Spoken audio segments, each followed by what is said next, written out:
વચનામૃત 671 મુંબઈ ફાગણ સુદ 30 રવિ 1952। તમારો કાગળ એક આજે મળ્યો છે। તે કાગળમાં શ્રી ડુંગરે જે પ્રશ્નો લખાવ્યા છે તેના વિશેષ સમાધાન અર્થે પ્રત્યક્ષ સમાગમ પર લક્ષ્ય રાખવા યોગ્ય છે। કૃપાલદેવે કહ્યું, તમારો કાગળ એક મળ્યો છે, સૌભાગભાઈને લખ્યું। તે કાગળમાં શ્રી ડુંગરે એટલે ડુંગરસિંહ ભાઈએ જે પ્રશ્નો લખાવ્યા છે તેના વિશેષ સમાધાન અર્થે તે પ્રશ્નોના ઉત્તરો માટે, સમાધાન માટે, વિશેષ સમાધાન માટે વિસ્તારથી પ્રત્યક્ષ સમાગમ પર લક્ષ્ય રાખવા યોગ્ય છે। રૂબરૂ જ્યારે આપણે મળીશું ત્યારે એ પ્રશ્નો ચર્ચો જો તો તેનો ખુલાસો વિસ્તારથી થઈ શકશે।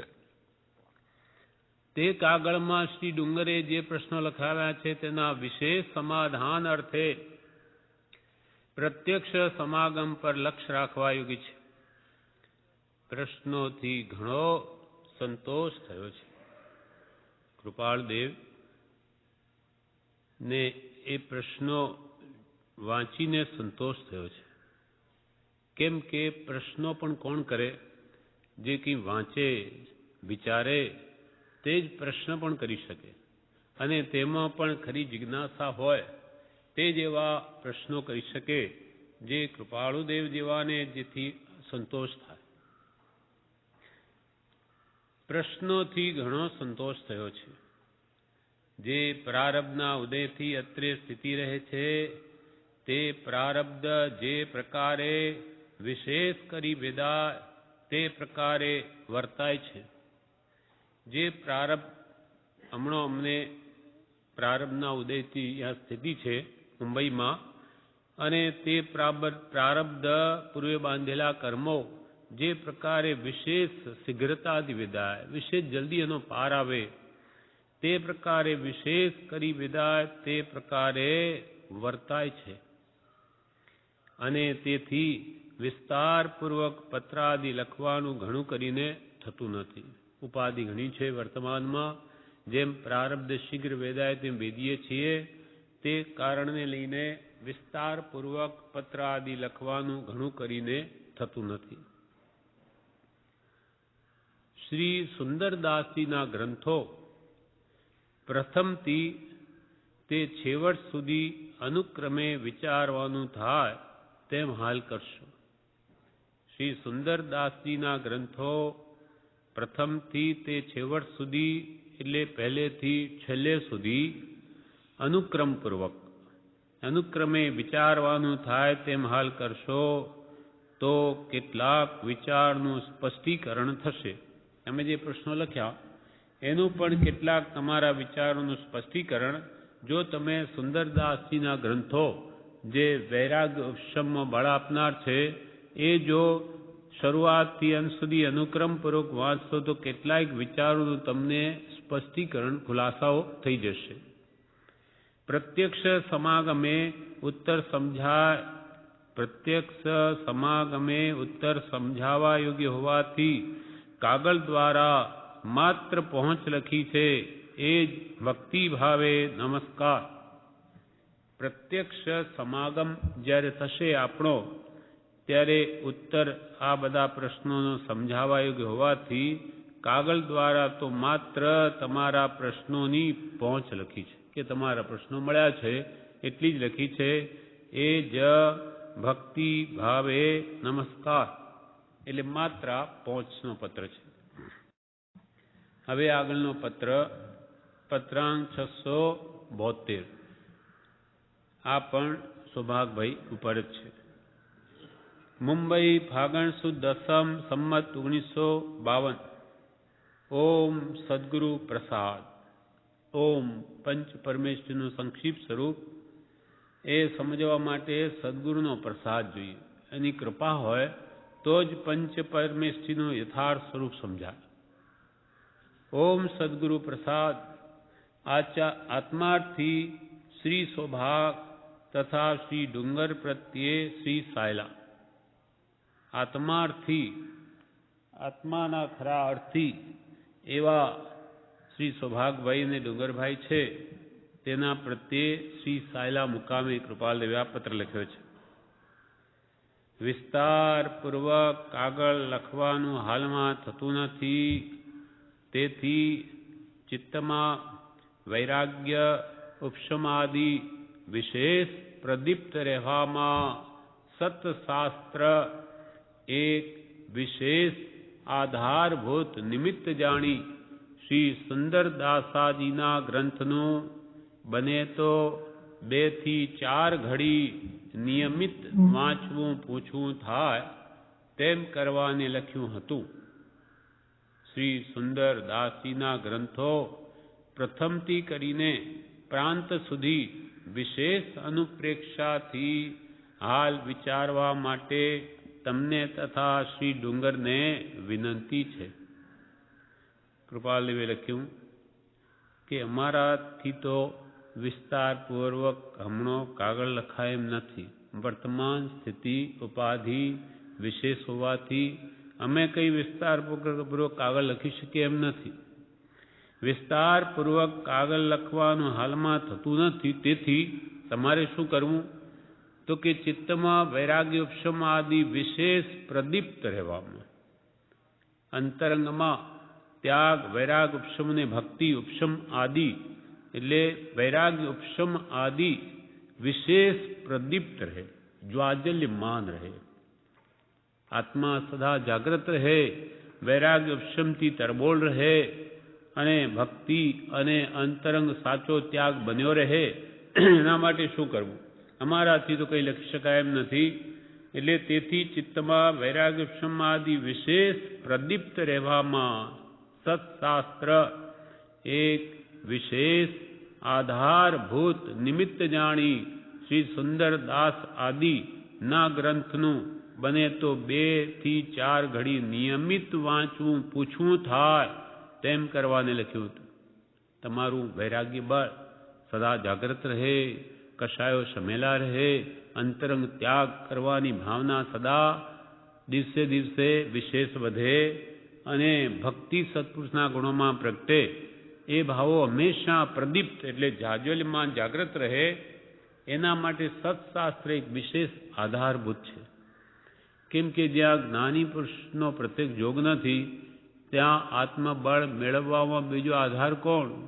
સત્પુરુષના વચનામૃત જ. તો એ સત્શાસ્ત્રમાં છે. ભગવંતોએ શું કહ્યું? તો તમે સત્શાસ્ત્ર ખૂબ વાંચો, એ વિશેષ આધારભૂત નિમિત્ત છે. અને તેના માટે શ્રી સુંદરદાસ આદિના ગ્રંથનું, સુંદરદાસના ગ્રંથો સુંદર વિલાસ એ પણ વૈરાગ્ય પ્રેરક ગ્રંથ છે. તેમજ આદિ જે કંઈ પણ વૈરાગ ઉપશમનો બોધ કરનારા ગ્રંથો વાંચો તો તમારો વૈરાગ ઉપશમ જાગ્રત રહે. વિશેષ તેને આધારભૂત જાણી શ્રી સુંદરદાસાદિના ગ્રંથનો બને તો 2 થી 4 ઘડી, 2 ઘડી એટલે 48 મિનિટથી 1.5 કલાક સુધી લગભગ નિયમિત વાંચવું. ગ્રંથો વાંચવા તો આત્મબળ જાગ્રત રહે કે પૂછવું, ન સમજાય તો પૂછવું, ચર્ચા કરવી. શ્રી સુંદરદાસ આદિના ગ્રંથનું બને તો 2 થી 4 ઘડી નિયમિત વાંચવું પૂછવું થાય તેમ કરવાને અમે લખ્યું હતું. શ્રી સુંદરદાસના ગ્રંથો પ્રથમથી કરીને પ્રાંત સુધી, અંત સુધી વિશેષ અનુપ્રેક્ષાથી, ખાલી વાંચવું એટલે ઉપન્યાસની જેમ આગળથી વાંચતા વાંચતા આગળ ચાલીને પૂરું કરી દેવું એમ કેવું નથી. અનુપ્રેક્ષા એટલે પહેલાં અનુપ્રેક્ષા ક્યારે આવે? પહેલાં વાંચન, પછી મનન, પછી નિધિધ્યાસન. નિધિધ્યાસન કહો કે અનુપ્રેક્ષા કહો એક જ છે. એટલે પહેલાં વાંચે, એના પર ખૂબ વિચાર કરે અને વારંવાર એનું ઘોલન કરે, ત્યારે જ એ ગ્રંથ એના જીવનમાં પરિણમે છે. કૃપાલ કે શ્રવણ એ તો પવનની લહેર માફક છે, આવ્યું ને ગયું, સાંભળ્યું અને કંઈક શાંતિ આપી નીકળી ગયું. પણ મનન કરે તો છાપ પડે કે હો શું વાત કરી છે ભગવંતે. અને નિધિધ્યાસનથી ગ્રહણ થાય છે. વારંવાર એ વચનોએ ભગવંતોએ શું કહ્યું એનું ઘોલન કરે. જેમ પેલા ઢોરો વાગોળે કે છે પેટમાં ઉતારી દે પહેલા, પછી પાછું મોઢામાં બહાર લાવી અને એને વાગોળે. હા, એક રસ કરે એમાંથી દૂધ બને છે. તેમ એના વચનો વારંવાર સત્પુરુષો જે કહ્યા હોય તે વારંવાર એનું સ્મરણમાં લઈ યાદ કરી અને એનું ઘોલન કરે તો એ જીવનમાં ઉતરે છે. તે પ્રમાણે જીવન બને છે. ખાલી આમ વાંચતા જઈએ અને પાછળ ભૂલતા જઈએ એથી કામ નહીં થાય. શ્રી સુંદરદાસના ગ્રંથો પ્રથમથી કરીને પ્રાંત સુધી વિશેષ અનુપ્રેક્ષાની વિશેષ અનુપ્રેક્ષાથી હાલ વિચારવા માટે તમને તથા શ્રી ડુંગરને વિનંતી છે. તમે એને બે જણા હમણાં તો અમારાથી કંઈ વિશેષ તમને લખી શકાય એમ નથી. એટલે સુંદરદાસ આદિના વૈરાગ્યપૂર્ણ જે ગ્રંથો હોય તે બસ વાંચો, વિચારો, નિધિધ્યાસન કરો, અનુપ્રેક્ષા કરો, વારંવાર તે ભાવોને હૃદયમાં લાવીને દ્રઢ કરો. આ વાત કર્યા પછી બીજા પેરેગ્રાફમાં કૃપાલદેવ કહે છે, જે ડુંગરસિંહભાઈનો પ્રશ્ન હતો કે કાયા ત્યાં સુધી માયા એટલે કષાયાદિનો સંભવ રહ્યા કરે એમ શ્રી ડુંગરને લાગે છે. તે અભિપ્રાય પ્રાયે એટલે ઘણું કરીને તો યથાર્થ છે, તો પણ કોઈ પુરુષાર્થ વિશેષને વિશે કેવળ કોઈ પુરુષ વિશેષને વિશે કેવળ સર્વ પ્રકારના સંજ્વલનાદિ કષાયનો અભાવ થઈ શકવા યોગ્ય લાગે છે. અને થઈ શકવામાં સંદેહ થતો નથી. તેથી કાયા છતાં પણ કષાય રહિતપણું સંભવે, અર્થાત રાગ દ્વેષ રહિત પુરુષ હોઈ શકે. રાગ દ્વેષ રહિત આ પુરુષ છે એમ બાહ્ય ચેષ્ટાથી સામાન્ય જીવો જાણી શકે એમ બની શકે નહીં. તેથી એ પુરુષ કષાય રહિત સંપૂર્ણ વિતરાગ ન હોય એવો અભિપ્રાય વિચારવાન સિદ્ધ કરતા નથી. બહારથી નહીં દેખાય તેથી કે વિચારવાન પુરુષો કે વિતરાગતા હોઈ શકે જ નહીં એમ સિદ્ધ કરતા નથી વિચારવાન પુરુષો. કેમ કે બાહ્ય ચેષ્ટાથી આત્મદશાની સર્વથા સ્થિતિ સમજાઈ શકે એમ ન કહી શકાય. કૃપાળુદેવે આગલા પત્રમાં આગળના પેરેગ્રાફમાં કહ્યું કે કાયા સુધી માયા, જ્યાં સુધી કાયા એટલે શરીર છે ત્યાં સુધી મમત્વ ભાવ હોય જ, એટલે ત્યાં સુધી માયા મોહ છે જ, એ મટે નહીં એમ ડુંગરસિંહભાઈ માનતા હતા. અને એમની એવી માન્યતા એક બીજી પણ હતી કે જેણે નાણ હોય તેને નાણું ન હોય. હા, એમ માનતા હતા કે પૈસા હોય નહીં જ્ઞાન હોય તેને પૈસા ન હોય. પણ જ્યારે કૃપાલદેવે એકવાર પોતાના હીરા બતાવવા માંડ્યા, કિંમતી હીરા, એક એક હીરો 200, 500, 1000, 2000નો તે જમાનામાં, અને એ બતાવ્યા પછી ત્યારે કહ્યું કે સાહેબ આ પડી જશે. ચાલતી ઘોડાગાડીમાં બતાવવા લાગ્યા તો કે સાહેબ આ કિંમતી નંગ પડી જશે. તો કે અમારું કાંઈ જવાનું નથી, અમારું કાંઈ જવાનું નથી. અને પછી કહે છે બતાવ્યા પછી કે ડુંગરસિંહભાઈ તમે કહેતા હતા ને કે જ્ઞાન હોય ત્યાં નાણ ન હોય, નાણ હોય એટલે નાણું હોય તો જ્ઞાન ન હોય, અને નાણ હોય તો નાણું ન હોય. તેનું કેમ લાગે છે? કેમ તેનું કેમ? તો કે સાહેબ આપની પાસે તો જ્ઞાન પણ છે અને નાણું પણ છે, પૈસા પણ છે. એટલે એકાંત એમ નથી કે જેને જ્ઞાન થઈ ગયું એને પૈસા હોય જ નહીં, કે પૈસા હોય એને જ્ઞાન થાય જ નહીં. એને કોઈ સંબંધ નથી. એવી રીતે બીજો પ્રશ્ન એમનો જ ડુંગરસિંહભાઈનો છે કે કાયા સુધી માયા, કે શરીર હોય ત્યાં સુધી માયામોહ હોય જ, એ કંઈ મમત્વ ભાવ કંઈ જાય નહીં. કાયા સુધી માયા એટલે કષાય આદિનો સંભવ રહ્યા કરે, કષાય ભાવ હોય જ કાયા હોય ત્યાં સુધી, એમ ડુંગરસિંહભાઈ માને છે. એમ શ્રી ડુંગરને લાગે છે, અને તે અભિપ્રાય પ્રાય ઘણું કરીને તો યથાર્થ છે. મોટે ભાગે તો એમ જ છે કે સંસારી જીવોને જ્યાં સુધી શરીર છે ત્યાં સુધી મોહ માયામાં જ હોય છે. એમ શ્રી ડુંગરને લાગે છે તે અભિપ્રાય પ્રાય એટલે ઘણું કરીને તો યથાર્થ છે, તો પણ કોઈ પુરુષ વિશેષને વિશે એટલે કોઈ પુરુષ વિશેષ એટલે સત્પુરુષને વિશે કેવળ સર્વ પ્રકારના સંજ્વલનાદિ કષાયનો અભાવ થઈ શકવા યોગ્ય લાગે છે. પણ કોઈક પુરુષ વિશેષ, એવો કોઈ વિશેષ પુરુષાર્થી પુરુષ તે સર્વ પ્રકારના સંજ્વલાદિને આદિ કષાયનો પણ ભાવ કરી શકે છે. અનંતાનુબંધી તો શું, અપ્રત્યાખ્યાની પ્રત્યાખ્યાની અને સંપૂર્ણ કષાયનું નિર્મૂળપણું પણ કરી શકે છે. સંજ્વલન કષાયને પણ કાઢીને કેવળ જ્ઞાન પ્રગટાવી શકે છે. આ જ દેહ એટલે કે આ દેહ હોવા છતાં પણ માણસ વિતરાગ થઈ શકે છે, સંપૂર્ણ કષાયનો ભાવ કરી શકે છે.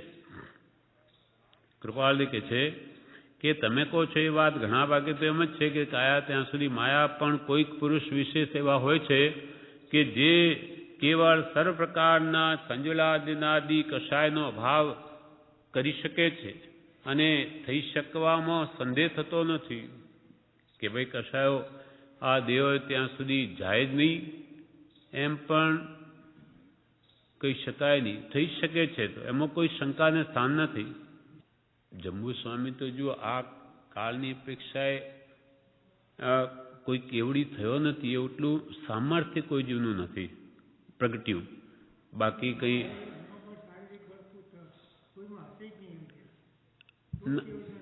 મોટા ભાગે 99% તો એમ જ છે, 99.99 કહતું ચાલે. પણ કરોડોમાં કોઈ એક નીકળી પણ શકે. તે વખતે કાળ એને રોકે નહીં કે ભાઈ હા અપવાદ, જો આખો સ્યાદવાદ માર્ગ છે. મોટે ભાગે તો જ્યાં કરોડો જે કરતા એ જ કહેવાય કે એક બે અપવાદ એમાં લેવાની. કૃપાળુદેવ અપવાદરૂપ પુરુષ છે, એની દશા આવી દશા પણ આ કાળમાં હોય નહીં, છતાં છે. એમણે કહ્યું છે, પણ કૃપાલદેવે શું કહ્યું કે કેવળ જ્ઞાન છે, કોઈ કે આ કાળમાં નથી એમ માનવું જ નહીં, તું પુરુષાર્થ કર એમ કરીને આપણને અપેક્ષા, એમ આ પણ અપેક્ષા છે. એટલે કોઈ કાળ રોકવામાં નહીં આવે. મોટા ભાગે આ કાળમાં કોઈ એવો જીવ નથી એટલો પુરુષાર્થ કરી શકે, કેમ કે સત્પુરુષનો જોગ નથી. એટલે હા, બળ ક્યાંથી લાવે એટલું? અને પૂર્વના આરાધક જીવો મોટા ભાગે ત્યાં જન્મે જ નહીં, એ કેવલનાથ કેવી રીતે પામે? હા, ત્યાં જ જાય. હા, એટલે કૃપાલદેવ જેવા કે અમને અમારો અહીંયા આ જન્મ અમને આશ્ચર્ય ઉપજાવે છે કે અમે કેવી રીતે અહીંયા જન્મ્યા. પણ જન્મ્યા તો ખરા ને, ભલે અપવાદ રૂપે સહી. એમ અપવાદરૂપ પુરુષ કોઈ હોઈ શકે છે. એટલે કંઈ કાળ એને બાદ નથી રોકતો કે ભાઈ આ કાળમાં તમે છો ને કેવલનાથ કેમ પામી ગયા, એવું નથી. એવો પુરુષાર્થ જીવોનો સત્પુરુષના આયોગમણના ભાવે પ્રગટી શકતો નથી. માટે એમ કહ્યું કે આ કાળમાં કેવલનાથ નથી. પણ કૃપાલદેવ કે છે એમ કરીને તમે આગળ વધો, નથી કરીને રોકાશો તો કોઈ દિવસ કેવલનાથ આવવાનું નથી. એમ તો પણ કોઈ પુરુષ વિશેષને વિશે કેવળ સર્વ પ્રકારના સંજ્વલન આદિ કષાયનો અભાવ થઈ શકવા યોગ્ય લાગે છે. અહીંયા પણ કહ્યું કોઈક કરોડોમાં કોઈક, અબજોમાં કોઈક. કૃપાલદેવ જેવા કેટલા મળી આવ્યા. આખો કાળ ગયો, 100 વર્ષ થયા, કોઈ દેખાતું નથી. એમના હાજરીમાં કોઈ દેખાતું નહોતું. નિકટ ભૂતકાળના હજારો વર્ષોમાં કોઈ એવો પુરુષ દેખાયો નહીં જંબુ સ્વામી પછી આપણા માટે, કે કોઈ શાસ્ત્રમાં આચાર્યો તો ઘણા છે, પણ આ આવા તીર્થંકર કોટીનો પુરુષ કોઈ જણાતો નથી.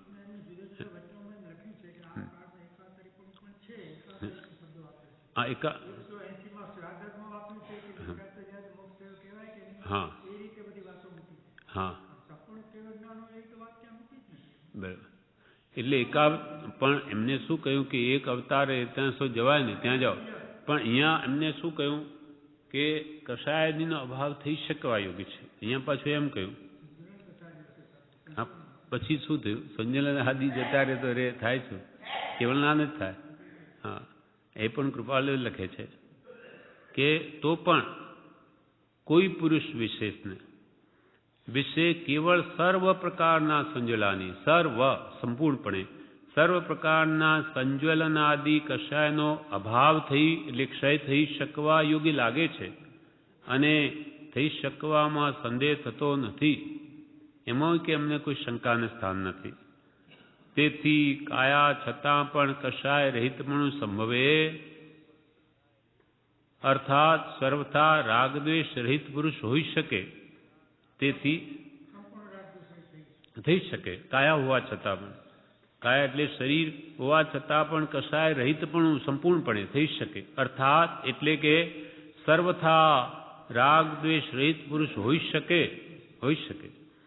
રાગ દ્વેષ રહિત આ પુરુષ છે એમ બાહ્ય ચેષ્ટાથી સામાન્ય જીવો જાણી શકે એમ બની શકે નહીં. એ પણ કહી દીધું કે આ પુરુષ કે વિતરાગ છે એમ બાહ્ય ચેષ્ટાથી સામાન્ય જીવો જાણી શકે એમ બની શકે નહીં. બાહ્ય ચેષ્ટા ઉપરથી કે ભાઈ આ તો સંપૂર્ણ વિતરાગ છે એમ કોઈ સામાન્ય માણસો જાણી શકે નહીં. આ તો અંતરંગ આત્મશુદ્ધિનો માર્ગ છે. કોની કેટલી શુદ્ધિથી કોણ જાણે? હવે કેવડી જેવી દશા હોય, માનો કે ઊંચી ભૂમિકામાં એને માપનાર કેવા હોવા જોઈએ? એ તો કેવડી જ હોવા જોઈએ. હા, એ કોટીના પુરુષ જોઈએ. એટલે એ સામાન્ય માણસ એને ઓળખી શકે જ નહીં. રાગ દ્વેષ રહિત આ પુરુષ છે એમ બાહ્ય ચેષ્ટાથી સામાન્ય જીવો જાણી શકે એમ બની શકે નહીં. એથી તે પુરુષ કસાય રહિત સંપૂર્ણ વિતરાગ ન હોય એવો અભિપ્રાય વિચારવાન સિદ્ધ કરતા નથી. અહીંયા કહ્યું કે રાગ દ્વેષ રહિત થઈ શકે છે એમ સંભાવના છે, ન જ થાય એવું નથી. એટલે ભલે ને શરીર, અહીંયા તો પ્રશ્ન શું છે, કાયા ભલે હોય છતાં માણસ માયા રહિત થઈ શકે છે. આ જ કેવું છે અહીંયા તો. રાગ દ્વેષ રહિત આ પુરુષ છે એમ બાહ્ય ચેષ્ટાથી સામાન્ય જીવો જાણી શકે એમ બની શકે નહીં. એથી તે પુરુષ કસાય રહિત સંપૂર્ણ વિતરાગ ન હોય એવો અભિપ્રાય વિચારવાન સિદ્ધ કરતા નથી.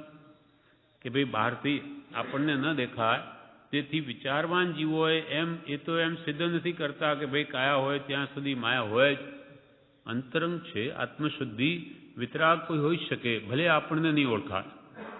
કેમ કે બાહ્ય ચેષ્ટાથી આત્મદશાની સર્વથા સ્થિતિ સમજાઈ શકે એમ ન કહી શકાય. બહારની ચેષ્ટા માત્રથી અંતરાત્મદશાની સ્થિતિ સમજાઈ જાય એમ ન કહી શકાય. એટલે જ્ઞાનીઓ પણ જ્ઞાનના બળે અંતરંગ એમના ભાવ જાણે છે. બહારની ચેષ્ટા તો અભવી પણ કેવી શાંત દશા રાખે, ક્ષમા રાખે, તલતલ જેટલા ટુકડા કરે તોય બોલે નહીં, અને અંતરમાં મિથ્યાત્વ ભરેલું છે, લક્ષ્ય જ આત્માર્થનો નથી. એટલે બહારની ચેષ્ટાથી તો કોઈ સિદ્ધ ન કરી શકે કે એની અંતરંગ આત્મદશા શું છે. હવે સુંદરદાસજી ના ગ્રંથ વાંચવા માટે અહીંયા કહ્યું તે વિશે કહે છે.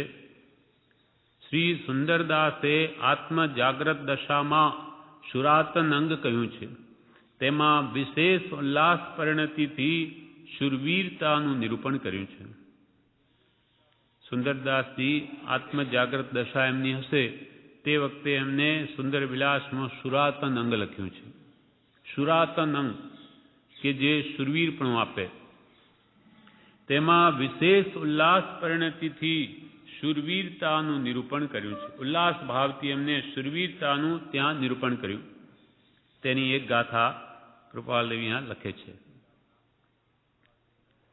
મારે કામ ક્રોધ સબ લોભ મોહ પીસી ડારે, ઇન્દ્રી હું કતલ કરી કિયો રજ પૂતો હૈ.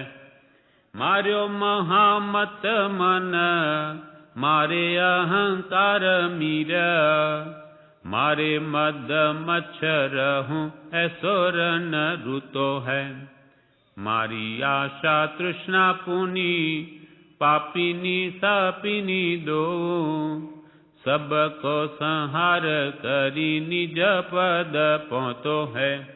सुंदर कहत ऐसो साधु कोई शूरवीर, वैरी सब मारी के निश्चिंत होई सुतो है। वैरी सब मारी के निश्चिंत होई सुतो है। श्री सुंदरदास સુરાતનંગ 21:11।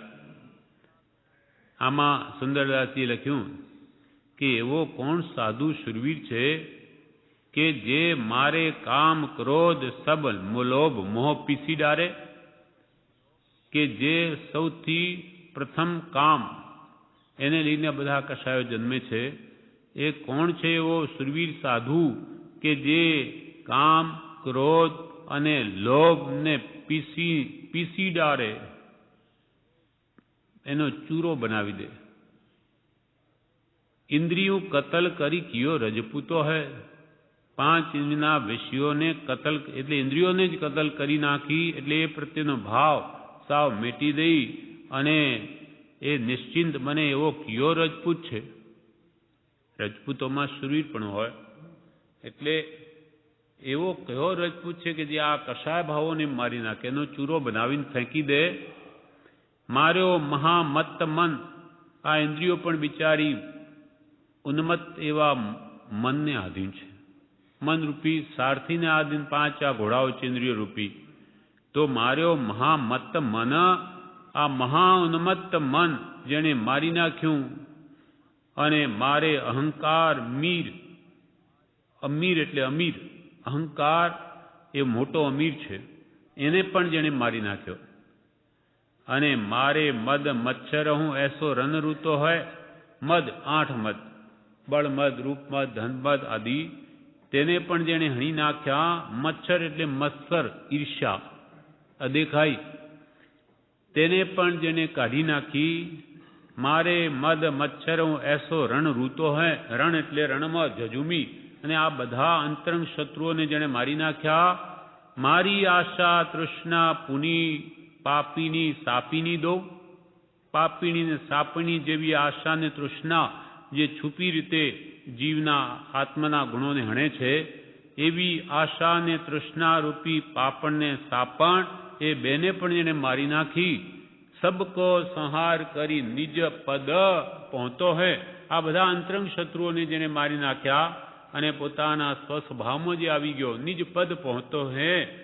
સુંદર કહત એસો સાધુ કોઈ શુરવીર, સુંદરદાસજી કહે છે એવો કોઈ શુરવીર સાધુ, વેરી સબ મારી કે નિશ્ચિંત હોય સુતો।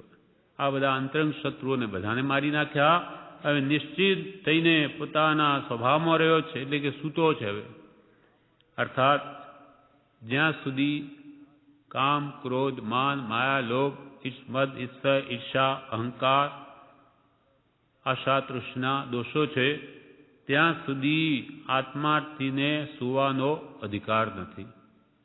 કેમ કે આ બધા વૈરીઓ હંમેશા એને લૂંટી રહ્યા છે, આત્મગુણોને હણી રહ્યા છે। એટલે કે એવો કોણ શુરવીર સાધુ છે કે આ બધા વેરીઓને પહેલા મારી અને પછી નિશ્ચિંત થઈને સૂતો છે, એટલે પછી એને કોઈ હણી શકે નહીં, મારી શકે નહીં। અર્થાત કર્મબંધનના કારણ બધા નષ્ટ કરી દીધા। એમ આપણને શુરવીરપણું લાવવા માટે આવા શુરાતંગ અંગ આત્મજાગ્રત દશામાં સુંદરદાસજીએ લખ્યા છે। તેની એક ગાથા કૃપાલદેવીના લખી અને એમને કહ્યું કે આવા બધા ગ્રંથો વૈરાગ ઉપશમના તમે વાંચજો, કેમ કે અમારેથી તો વિશેષ લખાઈ શકાય એમ નથી। આ પત્ર પૂરો થયો, એનું વિવેચન પણ છે, વિસ્તારથી છે। એમાં કહે છે પત્રાંક 672નું વિવેચન શ્રીમદ રાજચંદ્ર આશ્રમ અગા શ્રાવણવદ 12 સંમત 2009। પૂજ્યશ્રી કહે કૃપાલદેવ લખે છે કે સુંદરદાસના ગ્રંથો વાંચવા, એકબીજાને પૂછવું, એ ગ્રંથોથી મુમુક્ષુને શુરવીરતા આવે એવું છે। એ ગ્રંથોથી મુમુક્ષુને શુરવીરતા આવે એવું છે। ગુરુ મહિમા, નવદા ભક્તિ વગેરે એક શુરાતન અંગ સુંદર વિલાસમાં આવે છે, તે વારંવાર વિચારવાયું છે। ગુરુ મહિમા, સદગુરુ ભગવંતનો કેટલો મહિમા છે, અદ્ભુત, કે નવધા ભક્તિ, શ્રવણ, કીર્તન, ચિંતવન, વંદન, સેવન, ધ્યાન, લઘુતા, સમતા, એકતા, નવધા ભક્તિ પ્રમાણ, આ 9 પ્રકારે જે ભક્તિ જ્ઞાની પુરુષે ઉપદેશી કે ગુરુનો અદ્ભુત મહિમા ગાયો તે એમાં છે. અને એક સુરાતન અંગ પણ છે. એ સુંદર વિલાસ ગ્રંથમાં વારંવાર વાંચવાયું છે. ગુરુ મહિમા, નવદા ભક્તિ વગેરે અને એક સુરાતન અંગ સુંદર વિલાસમાં આવે છે તે વારંવાર વિચારવા યોગ્ય છે. સામાન્ય જીવોની અપેક્ષાએ તો જ્યાં સુધી જીવે ત્યાં સુધી માયા એટલે મોહ હોય છે, પણ જે સંસારની માયાથી પર આત્મા છે તે સંજ્વલન વગેરે બધા કષાયનો ક્ષય કરી શકે છે. મોક્ષનો, મોહનો ક્ષય કરી કેવળ નાદ પામે છે. એટલે એમ બની શકે છે. કરનાર તો ક્યાં છે નહીં, પણ તેમાં કંઈ આ કાળ અને આડો નહીં આવે કે ભાઈ તમે મારા સમયમાં આ ઊંડા અવસરી પર રહીને તમે મોહને મારી નાખ્યો, એ બની શકે નહીં. એવું કાંઈ નથી. પણ એવું પુરુષાર્થ કરનાર જીવો નથી. પણ જે સંસારની માયાથી પર આત્મા છે તે સંજ્વલન વગેરે બધા કષાયનો ક્ષય કરી શકે છે અને મોહનો ક્ષય કરી કેવળ જ્ઞાન પામે છે. કેવળ નિજ સ્વભાવનું અખંડ વર્તે જ્ઞાન, કહીએ કેવળ જ્ઞાન તે દેહ છતાં નિર્વાણ. કેવળ નિજ આત્મ સ્વભાવનું જ્ઞાન વર્તે અખંડપણે તેને જ્ઞાની પુરુષોએ કેવળ જ્ઞાન કહ્યું છે. અને દેહ છતાં નિર્વાણ છે. દેહ ભલે રહ્યો છતાં અંતરાત્મા કેવળ જ્ઞાન પામે તે મોક્ષ જ છે. નિર્વાણ એટલે મોક્ષ જ છે એને માનતો. કહીએ કેવળ જ્ઞાન તે દેહ છતાં નિર્વાણ. એવી દશા દેહ છતાં થઈ શકે છે. એવી દશા દેહ છતાં થઈ શકે છે, પણ સામાન્ય જીવોને એ દશા દેહની ચેષ્ટાથી જણાય નહીં. અંતરાત્મ ગુણનો એને પરિચય નથી. તેથી તદ્દન અજાણ્યા છે. તેથી અનુમાન પણ કયા આધારે કરે એ પણ ખોટું પડે. અનુમાનથી કે ભાઈ આ વિતરાગ છે સંપૂર્ણ, કયા આધારે કે? એટલે અનુમાન પણ કયા આધારે કરે અને એ પણ ખોટું પડે. સમ્યક દર્શન થયું હોય તો ખબર પડે. જેમ કષાય ઘટાડે તેમ તેમ ખબર પડે. કષાયો ઘટે તેવી તેવી એની યોગ્યતા વધતી જાય છે. 11 માસ સુધી સત્તામાં કષાય રહે છે. 11મા ગુણસ્થાન સુધી સત્તામાં કષાય રહે છે. કષાય ઉદય આવે તે એ ખબર પડે, પણ સત્તામાં હોય તેની ખબર ન પડે. સત્તામાં રહેલા કષાયો ક્યાંથી ખબર પડે? કેવડી વગર કોણ જાણે? પણ ઉદયમાં આવે તો ખ્યાલમાં આવે. ઉદયમાં કષાય આવે તો ખબર પડે, પણ સત્તામાં હોય તેની ખબર ન પડે. જ્ઞાનીના યોગે બધા કષાયો સંક્રમી જાય. અનંતાનુબંધીનું અપ્રત્યાખ્યાની રૂપ સંક્રમણ થઈ જાય જ્ઞાની પુરુષના યોગે. તદ્દન એમ નિયમ નથી કે કાયા સુધી માયા. એવો કોઈ નિયમ નથી કે ભાઈ કાયા છે ત્યાં સુધી તમારી માયા જવાની જ નથી, માયામાં હટવાના નથી, એવો કોઈ નિયમ નથી. કાયા ત્યાં સુધી માયા એવો કોઈ નિયમ નથી. ઘણા કેવળ જ્ઞાન પ્રાપ્ત કરે છે અને પછી ઘણા વર્ષ સુધી દેહમાં રહે છે. મહાવિદેહ ક્ષેત્રમાં આજે પણ કેટલાય કેવળ જ્ઞાન પામે છે અને પામ્યા પછી પણ હજારો વર્ષ આ દેહમાં રહે છે. ઘણા કેવળ જ્ઞાન પ્રાપ્ત કરે છે અને પછી ઘણા વર્ષ સુધી દેહમાં રહે છે. આત્મા બળવાન હોય તો કશાય સત્તામાંથી બહાર ન આવે. આત્મા જો બળિયો થાય તો કશાયો સત્તામાં રહે પણ બહાર ના આવે અને ઉદય અભાવી ક્ષય કરે. ઉદયમાં આવે નહીં ને ક્ષય કરી નાખે. ઉદય અભાવી ક્ષય કરે. મુનિ શ્રેણી માંડે ત્યારે 11મે ચઢે ત્યાં એને મોહનીનો ઉદય નથી પણ સત્તામાં જ છે. શ્રેણી માંડે 11મે સ્થાન કે આવે ત્યાં સુધી કે છે મોહનીનો એને ઉદય નથી પણ સત્તામાં તો છે જ. જીવ ભયને લઈને પણ કશાય નથી કરતો. જીવ ભયને લઈને પણ કશાય નથી કરતો. જેમ કે કશાય કરીશ તો નરકે જઈશ, કશાય કરીશ તો ધર્મ ભોગવાશે, એવા ભયથી પણ કશાય નથી કરતો. અભવી જીવ દ્રવ્યલિંગી મુનિ થાય છે. હવે તેના કોઈ તલતલ જેટલા ટુકડા કરે તો જરાય ક્રોધ ન કરે, પણ એનામાં અનંતાનુબંધી વગેરે બધાય કશાય પડ્યા છે. બહાર દેખાય નહીં, પણ બધું જ કે છે. જરાક અંદર કશાયનું મૂળિયું હોય તો તે ઉગી નીકળે. કશાય નિર્મૂળ કરે ત્યારે કશાય ઉદય ન આવે. અંદરમાં જ મૂળ જ ન હોય તો મૂળ જ ન હોય તો કુતો શાખા, કે મૂળ જ નાસ્તી તો કુતો શાખા. મૂળ જ નથી તો એની બહાર આવે ક્યાંથી? શાખા ક્યાંથી બને? મૂળમાંથી કશાય નષ્ટ થઈ જાય તો પછી કદી ઉદયમાં નહીં આવે. બાકી થોડાક પણ રહ્યા હોય તો જન્મે. અંદર પડ્યા રહે તો પછી વધી પણ જાય. અનંતાનુબંધી પણ બાંધી નાખે. જેમ અગ્નિનો તણખો થોડોક પણ હોય, નાનું હોય પણ એ અગ્નિનો એક જ ચિનગારી હોય, પણ કે જે આખા વનને પણ બાળી નાખે. કશાય રહિત થવાય છે. દેહ હોવા છતાં માયા રહિત અથવા કશાય રહિત થવાય છે. પહેલા તો એ જ ડુંગરસિંહભાઈને કૃપાલદેવ પ્રત્યે એમ કહ્યું કે ઋષભાદિ જીનો વિશે રહેતી જે અપ્રતીત રાજચંદ્ર ગુરુ દેખતા પ્રત્યક્ષ દીઠી સ્થિત, કે ઋષભદેવાદિ પુરુષો આવી રીતે વિતરાગ કેવી રીતે રહી શકતા હશે, એનામાં શંકા થતી. પણ આપનામાં પ્રત્યક્ષ આવી વિતરાગતા જોઈ અને હવે થયું કે હા, આમ હોઈ શકે છે. દેહ છતાં પણ વિતરાગ પણ રહી શકાય છે. એટલે હવે ઋષભ આદિ પુરુષો પણ રહેતા હશે એ વાત પણ હવે સમજાય છે. ઋષભ આદિ જીનો વિશે રહેતી જે અપ્રતીત પણ રાજચંદ્ર ગુરુ દેખતા પ્રત્યક્ષ દીઠી સ્થિત. જેમ અગ્નિનો તણખો થોડો પણ હોય તે આખા વનને બાળી નાખે. કશાય રહિત થવાય છે. દેહ હોવા છતાં માય રહિત અથવા કશાય રહિત થવાય છે. દેહ હોવા છતાં પણ કશાયો ઘટાડી શકાય છે, સંપૂર્ણ મટાડી પણ શકાય છે. મનુષ્ય દેહમાં પુરુષાર્થ કરી કેવળ જ્ઞાન પામી જીવ મોક્ષે જાય છે. સામાન્યપણે કાયા ત્યાં સુધી માયા એમ કહેવું સાચું છે, પણ ઘણું કરીને એવું જ હોય છે. ઘણું કરીને તો સંસારી જીવો તો અનંત જીવો છે, એમાંથી મોક્ષે જનાર કેટલા. તેમ કાયા હોય ત્યાં સુધી માયા મોહમાં જ મોટા ભાગે બધા જીવો હોય છે. પણ એવો નિયમ નથી કે ભાઈ કાયા હોય ત્યાં સુધી માયા હોય જ. સામાન્યપણે કાયા ત્યાં સુધી માયા એમ કહેવું સાચું છે, ઘણું કરીને એવું જ હોય છે. સુંદરદાસે સુરાતન અંગ લખ્યું છે, તેમાં બહુ ઉલ્લાસપૂર્વક લખ્યું છે. કશાયદીને કાઢવા શૂરવીરપણું બતાવ્યું છે.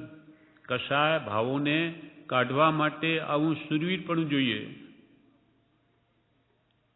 મારે કામ ક્રોધ સબ લોભ મોહ પીસી ડારે, ઇન્દ્રિય હું કતલ કરી કિયો રજ પૂતો હૈ, માર્યો મહામત મન મારે અહંકાર મીર, મારે મદ મચ્છર હું એસો રણ ઋતો હૈ, મારી આશા તૃષ્ણા પુની પાપીની સાપીની દઉં, सबको संहार करी निज पद पौतो है, सुंदर कहत ऐसो साधु कोई शूरवीर, वैरी सब मारी के निश्चिंत होई सुतो है.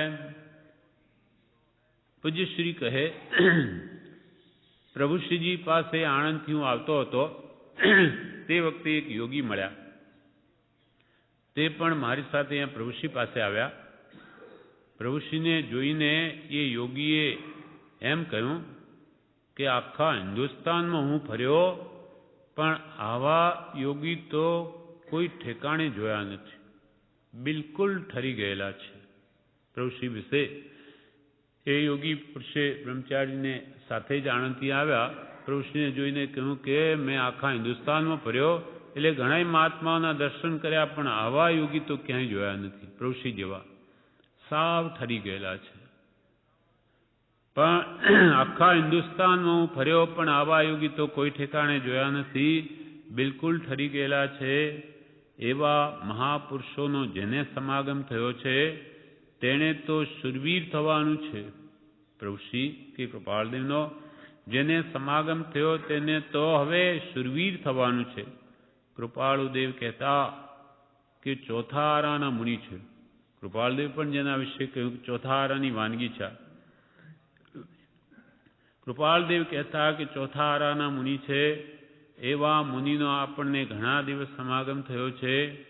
આ કાવ્ય સુરાતન ભરેલું છે, મરદાને જીવતા કરે તેવું છે. મરદાને જીવતા કરે તેવું છે. એવું જ્યાં સુધી ન થાય ત્યાં સુધી સુવાનો અધિકાર નથી. આવો નિશ્ચિત નહીં થાય, આ અંતરંગ વેરીઓ હણાય નહીં ત્યાં સુધી કે જે સુવાનો અધિકાર નથી. શુરવીર થવું છે, આપણે કશાય જીતવા છે, ખરો પુરુષાર્થ એ કરવાનો છે. અંતરંગ પુરુષાર્થ કશાય જીતવાનું છે, કરવાનું છે. આપણે કશાય જીતવા છે, ખરો પુરુષાર્થ એ કરવાનો છે. ત્યાગ તો શુરવીરપણું છે, ત્યાગ તો શુરવીરપણું છે. જેને સમજણ આવી તે ફરસી લઈને ઊભો રહે, જે કર્મ આવે તેને છેદે. ઉદાસીનતા શાંત ભાવ એ ફરસી છે. એટલે જમે તેવા કર્મ આવે તો પણ ઉદાસીન અધર રહી, ક્યાંય લેપાય નહીં, વૈરાગ ભાવ રાખી ઉદાસીનતા અને શાંત ભાવમાં રહીને કર્મોને સંભાવે સહન કરી લે છે. જે કર્મ આવે તેને ફરસી લઈને ઊભો રહીને છેદે. ઉદાસીનતા શાંત ભાવ છે તે ફરસી છે. કરવું તો પડશે જ. આ કર્મોને તો આપણે હણવા જ પડશે, કશાય ભાવો ઘટાડવા જ પડશે, કરવું પડશે. આત્મા અનંત શક્તિનો ધણી છે. આત્મા અનંત શક્તિનો ધણી છે.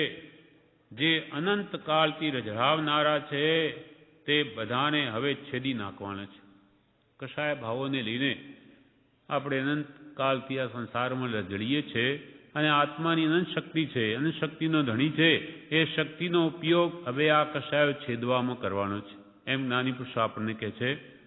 આત્મા અનંત શક્તિનો ધણી છે, જે અનંત કાળથી રઝળાવનારા છે તે બધા કશાયોને હવે છેદી નાખવાના છે. કેમ કે કશાય ઘટે એટલું કલ્યાણ છે. હવે જે આ ગાથામાં એનો અર્થ કરે છે, આ ગાથાનો મારે કામ ક્રોધ લો, એમાં પહેલામાં પહેલું મારે કામ ક્રોધ, કામ આવ્યું એની વાત કરે છે. પહેલામાં પહેલો કામ છે, કામ વાસના. એ કામ જીવને અનંત કાળથી રઝળાવે છે. સ્પર્શેન્દ્રિય એક ઇન્દ્રિય છે, તે અનંત કાળથી જીવને છે. કોઈ એવો એક સમય પણ આવ્યો નથી કે આ જીવ સ્પર્શેન્દ્રિયથી રહિત થયો હોય. બધી ઇન્દ્રિયો દૂર થઈ, પણ આ સ્પર્શેન્દ્રિય શરીર તો અનાદિકાલથી છે જ. માટે કામને જીતવો દુષ્કર કહ્યો છે. સ્પર્શેન્દ્રિય એક ઇન્દ્રિય છે, તે અનંત કાળથી જીવને છે. કામનું પહેલું માથું કાપી નાખું, કામનું પહેલું માથું કાપી નાખું તો એને લહેર થાય. કૃપાલદેવ પણ એ જ કહ્યું, એક વિષયને જીતતા જીત્યો સૌ સંસાર, નૃપતિ જીતતા જીતીએ દળપુરને અધિકાર. એક વિષયને જીતતા જીત્યો સૌ સંસાર. કામ ભાવને લઈને આખો સંસાર છે. એ જો જીતાઈ જાય તો કે એને સદા આનંદ છે. જીત્યો સૌ સંસાર.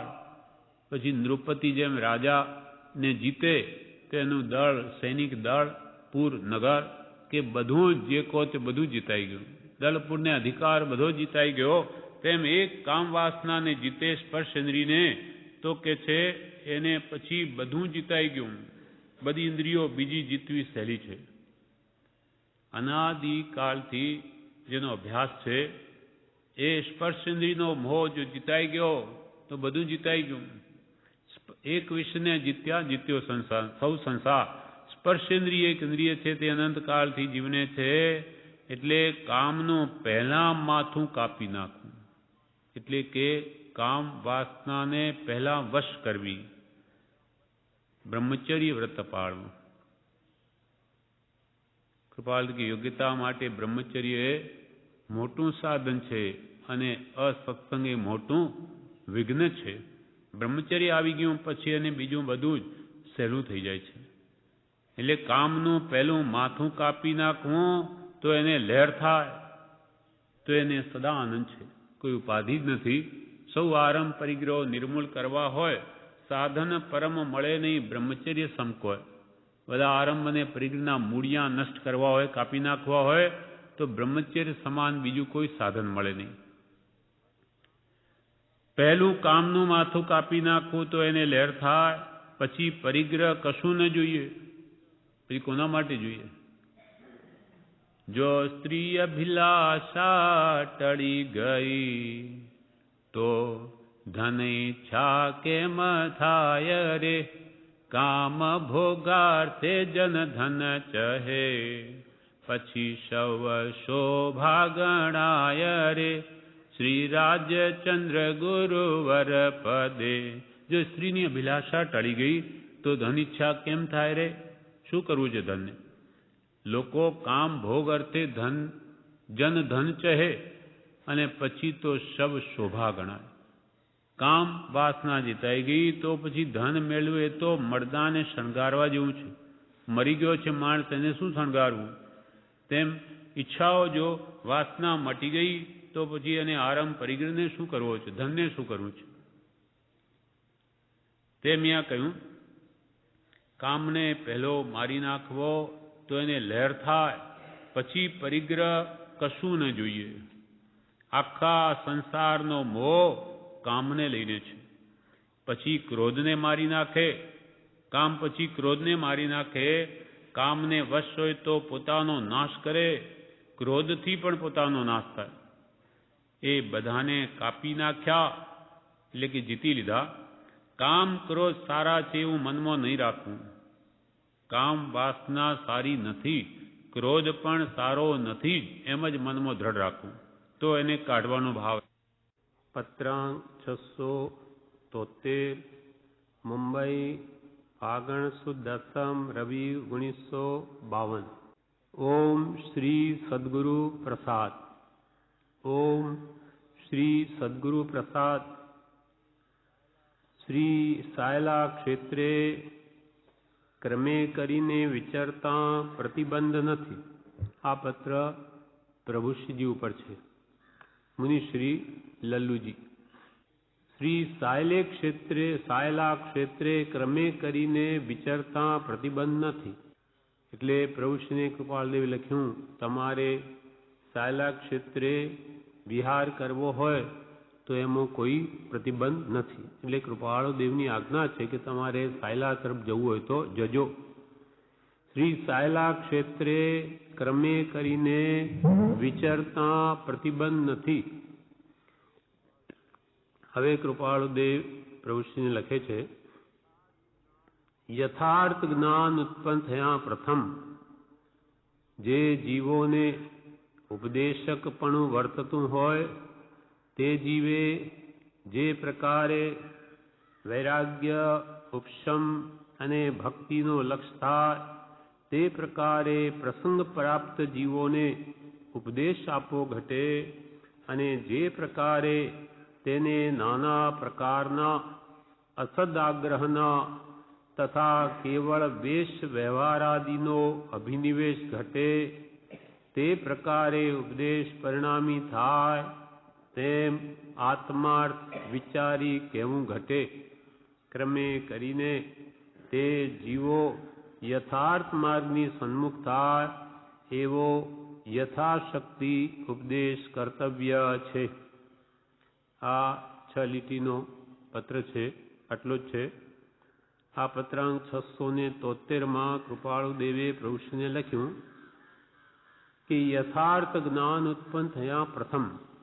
યથાર્થ જ્ઞાન એટલે આત્મજ્ઞાન. આત્મજ્ઞાન ઉત્પન્ન થયા પહેલા પ્રભુશ્રી જેવા સાધુ મુનિઓને ઉપદેશકપણાનું કામ કરવું પડતું હોય તો તમારે કેવી રીતે કયા ભાવનો ઉપદેશ આપવો, મુમુક્ષોને કઈ દિશામાં વાળવા, મતાંતર ત્યાગવા, ત્યાગ વૈરાગ ઉપશમ ભક્તિ કેમ પ્રગટે, એ પ્રકારનો અમને ઉપદેશ આપવો. એ ભાવ એ જણાવે છે કે યથાર્થ જ્ઞાન ઉત્પન્ન થયા પ્રથમ જે જીવોને કે કોઈ પણ સાધુ મુનિનો ધર્મ છે કે ઉપદેશ આપવો, છઠ્ઠું ગુણસ્થાનક અને 13મું ઉપદેશ યોગી ભૂમિકાને લાયક છે, પણ આત્મજ્ઞાન થયું નથી અને આવા ઉપદેશપણાના કામ કરવા પડતા હોય તો શું કરવું?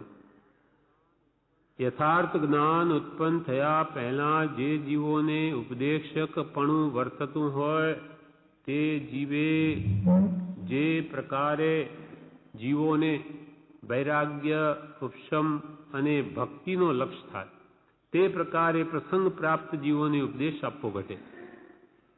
જીવોમાં આત્મજ્ઞાન પ્રાપ્ત થવાની ભૂમિકા પેદા થાય, વિરક્ત ભાવ આવે, સંસારના વિષયોથી આસક્તિ તૂટે, સંસારમાં સુખ નથી, સુખ એ આત્માનો ગુણ છે ને આત્મામાં જ છે, પણ જે સુખ બુદ્ધિ સંસારમાં થઈ ગઈ એ ભ્રાંતિ એની ટળે, મંદ થાય, ઓછી થાય, એ પ્રકારે એને ઉપદેશ આપવો ઘટે.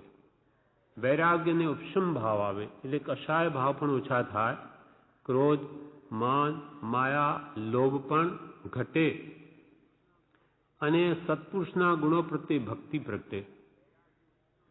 એમ વૈરાગ્ય, ઉપશમ અને ભક્તિનો લક્ષ થાય તે પ્રકારે પ્રસંગ પ્રાપ્ત જીવોને, જે જીવો તમારા પ્રસંગમાં આવે તેમને આ પ્રકારે ઉપદેશ આપવો ઘટે. અને જે પ્રકારે તેને નાના પ્રકારના અસદ આગ્રહના તથા કેવળ વેશ વ્યવહારાદિનો અભિનિવેશ ઘટે તે પ્રકારે ઉપદેશ પરિણામી થાય, તેમ આત્માર્થ વિચારી કહેવું ઘટે.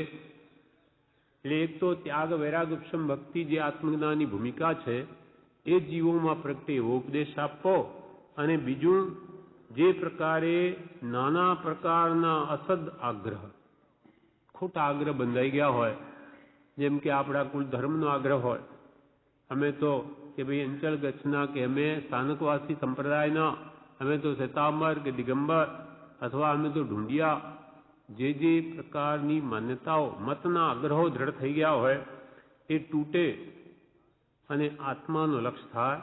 આત્મવિચાર કર્તવ્ય રૂપ ધર્મ ભજવો યોગ્ય છે એવો જીવોને લક્ષ થાય તેવો તમારે ઉપદેશ આપવો. જે પ્રકારે તેને જીવોને નાના પ્રકારના અસદ આગ્રહ, ખોટા આગ્રહ, મતાગ્રહ, દુરાગ્રહ કે અસદ આગ્રહના તથા કેવળ વેશ વ્યવહારાદિનો અભિનિવેશ ઘટે. વેશ વ્યવહારાદિ કે આ પ્રમાણે વેશ ધારણ કરો તો જ કલ્યાણ થાય, દીક્ષા લો તો જ કલ્યાણ થાય. એમ કૃપાલ કે ભગવાન તીર્થંકરો પણ એમ કહેતા નહોતા કે તમે દીક્ષા લો તો જ તમારું કલ્યાણ થાય. દીક્ષાની ભૂમિકા જ્યાં સુધી તૈયાર ન થાય, હજુ શ્રાવકના ગુણ પણ ના આવ્યા હોય તો મુનિ પણ ક્યાંથી આવે? આત્મજ્ઞાન જ ન થયું હોય એટલે પહેલા આવા કેવળ વેશ વ્યવહારાદિનો અભિનિવેશ ઘટે. એમ વેશ પહેર્યા જો સિદ્ધિ થાય તો ભાંડ ભવૈયા મોક્ષે જાય, વૈકુંઠ જાય. માત્ર શરીર ઉપર કપડાં નાખી દે મુનિના પહેરવાથી જ જ્ઞાન આવી જતું હોય તો આ ભાંડ ભવૈયા જે બહુરૂપિયા હોય એ પણ અનેક વેશ બદલીને મુનિનો વેશ ધારણ કરી લે, એમનું પહેલાં કલ્યાણ થવું જોઈએ. અને વેશ રહિત આ બધા પાંદડા જેવા પક્ષીઓ એ તો દિગંબર મુનિઓ જેવા છે, એમને તો કાંઈ જ નથી, તો એમનો તો સૌથી પહેલા મોક્ષ થવો જોઈએ. આવા વેશ માત્રના આગ્રહ મૂકી દેવા, પણ પહેલા આત્મજ્ઞાનની ભૂમિકા જીવનમાં અંતર ત્યાગ આવે, સંસાર પ્રત્યેની આસક્તિ જે લગાવ છે, સંસારમાં સુખ બુદ્ધિ એ પહેલાં તૂટે અને કશાયો શમે, ઉપશમ થાય અને ભગવાનના ગુણો પ્રત્યે ભક્તિ ઉગે એવી પહેલી યોગ્યતા પ્રાપ્ત થાય એમ કરજો. જે પ્રકારે વૈરાગ, ઉપશમને ભક્તિનો લક્ષ થાય તે પ્રકારે પ્રસંગ પ્રાપ્ત જીવોને ઉપદેશ આપવો ઘટે. અને જે પ્રકારે તેને નાના પ્રકારના અસદ મતાગ્રહના તથા કેવળ વેશ વ્યવહાર આદિ, માત્ર વેશ, કેવળ શબ્દ વાપર્યો. વેશ શા માટે છે? કે એને ખ્યાલમાં રહે કે હું કોણ છું, ત્યાગી છું, મારાથી આવા પાપો થાય નહીં. જેમ કે પોલીસનો વેશ કેમ આપવામાં આવે કે ભાઈ હું તો પોલીસ છું, રક્ષા બધાની કરવી મારો ધર્મ છે. એમ દરેક વેશની અસર થાય છે, પણ અંદરમાં લક્ષ હોય તો એને સંપૂર્ણ ત્યાગ ભાવ અંદરમાં હોય તો આ વેશ અને કાર્યકારી છે, પણ અંતર જો મલિન છે તો કેવલ માથું મુંડાયાથી કંઈ જ્ઞાન આવતું નથી. તથા કેવળ વેશ વ્યવહાર આદિનો અભિનિવેશ ઘટે તે પ્રકારે ઉપદેશ પરિણામી થાય એમ આત્માર્થ વિચારીને કહેવું ઘટે. ક્રમે કરીને તે જીવો યથાર્થ માર્ગની સન્મુખ થાય એવો યથાશક્તિ ઉપદેશ કર્તવ્ય છે. ક્રમે કરી તે તમારા સંગ પ્રસંગમાં જે જીવો આવે તે બધા સાચા ભગવાન મોક્ષ માર્ગના આરાધક બને. ભગવાન મહાવીરે જે મૂળ વિતરાગ માર્ગ બોધ્યો તેની સન્મુખ દ્રષ્ટિ થાય તે તરફ એવો યથાશક્તિ તમે ઉપદેશ કરજો, એમ પ્રભુશ્રીને કૃપાલદેવે લખ્યું. અને ક્રમે કરીને તે જીવો યથાર્થ માર્ગની સન્મુખ થાય તેવો યથાશક્તિ ઉપદેશ કર્તવ્ય છે. આ પ્રમાણે આ પત્રાંક 673 પૂરો થયો. હવે પત્રાંક 674. ઓમ સદગુરુ પ્રસાદ દેહધારી. આ પત્ર સૌભાગભાઈ ઉપર છે. દેહધારી છતાં નિરાવરણ જ્ઞાન સહિત વર્તે છે એવા મહાપુરુષોને ત્રિકાલ નમસ્કાર. કૃપાલદેવે સૌભાગભાઈ પર લખ્યો. આ જે લીટી છે તે બોલ્ડ મોટા અક્ષરોમાં છે. હા, તેમાં કૃપાળુ દેવે કોને નમસ્કાર કર્યો કે દેહધારી છતાં, જેને દેહ તો છે, ભગવાન તીર્થંકરો એ સંયોગી કેવડી છે, એટલે મન વચન કાયાના યોગ છે, છતાં દેહ હોવા છતાં દેહાતીત દશા છે, ભગવાન છે, સદેહે મુક્ત અવસ્થા વર્તે છે, જીવન મુક્ત છે. એવા દેહધારી છતાં, દેહ જેને હોવા છતાં નિરાવરણ જ્ઞાન સહિત વર્તે છે. દેહ હોવા છતાં જે આત્માઓ નિરાવરણ જ્ઞાન સહિત વર્તે, એટલે જેને કોઈ પણ જાતનું કર્મોનું આવરણ છે જ નહીં, એટલે સંપૂર્ણ કર્મોના આવરણ જેના નાશ પામી ગયા એવા કેવડી ભગવંતો કે તીર્થંકરો દેહધારી છતાં નિરાવરણ જ્ઞાન સહિત વર્તે છે એવા મહાપુરુષોને ત્રિકાળ નમસ્કાર. ત્રણેય કાળ અમારો નમસ્કાર છે. આત્માર્થી શ્રી સૌભાગ પ્રત્યે શ્રી સાયલા. હવે કૃપાલદેવ લખે છે કે પહેલા અમે પત્રમાં અભાવ શબ્દ વાપરેલો, કશાયનો અભાવ, તે સંબંધી ખુલાસો કરે છે. સર્વ કશાયનો અભાવ દેહધારી છતાં પરમ જ્ઞાની પુરુષને વિશે બને એ પ્રકારે અમે લખ્યું. તે પ્રસંગમાં અભાવ શબ્દનો અર્થ ક્ષય ગણીને લખ્યો છે, એમ માનજો. અભાવ એટલે ભાવ નહીં, અણગમો એવો નહીં, અણગમો જેને નથી એવું ભાવ નથી, પણ અભાવ એટલે ભાવ નહીં, અર્થાત અણગમો એમ નહીં. અભાવ એટલે ક્ષય. કશાયનો અભાવ એટલે સર્વ કશાયનો ક્ષય, એવો અર્થ સમજજો. સર્વ કશાયનો ક્ષય. કશાય કોણ? ક્રોધ, માન, માયા, લોભ, એ કશાય કહેવાય છે. જે આત્માને કસે, આત્માને પાપનો બંધ કરે એવા ભાવો તે કશાય છે. સર્વ કશાયનો અભાવ દેહધારી છતાં, દેહ હોવા છતાં પરમ જ્ઞાની પુરુષને વિશે બને. કેવળ જ્ઞાન દેહ હોવા છતાં પણ બની શકે છે, આવી શકે, મેળવી શકાય છે.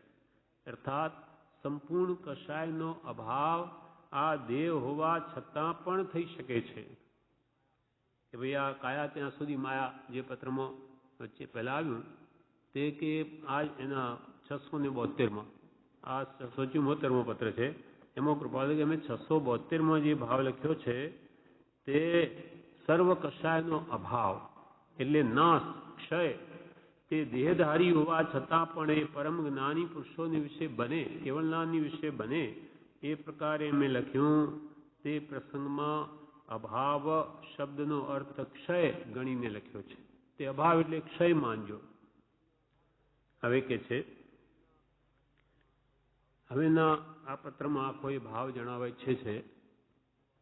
સૌભાગભાઈ કૃપાલને લખે છે કે જગતવાસી જીવો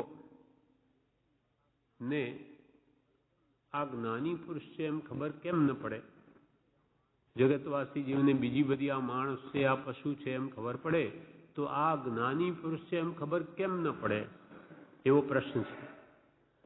જગતવાસી જીવને રાગ દ્વેષ ગયાની ખબર પડે નહીં. બાકી જે મોટા પુરુષ છે તે જાણે છે કે આ મહાપુરુષને વિશે રાગ દ્વેષનો અભાવ કે ઉપશમ વર્તે છે. એમ લખી આપે શંકા કરી કે જેમ મહાપુરુષને જ્ઞાની પુરુષો અથવા ધડ મુમુક્ષુ જીવો જાણે છે, તેમ જગતના જીવો શા માટે નહીં જાણે? સૌભાગભાઈ કૃપાલીને પૂછે છે કે જગતવાસી જીવોને આ સામે વ્યક્તિ છે કોઈ, એના રાગદ્વેષ ગયાની ખબર નહીં પડે એમ આપે લખ્યું, તો કેમ ખબર ન પડે? સામા વ્યક્તિના રાગદ્વેષ જતા રહ્યા એ જગતવાસી જીવને ખબર કેમ ન પડે અને જ્ઞાની પુરુષને કેમ પડે? બાકી જે મોટા પુરુષ એટલે જ્ઞાની પુરુષો તે જાણે છે કે આ મહાત્મા પુરુષને વિશે રાગદ્વેષનો અભાવ વર્તે છે.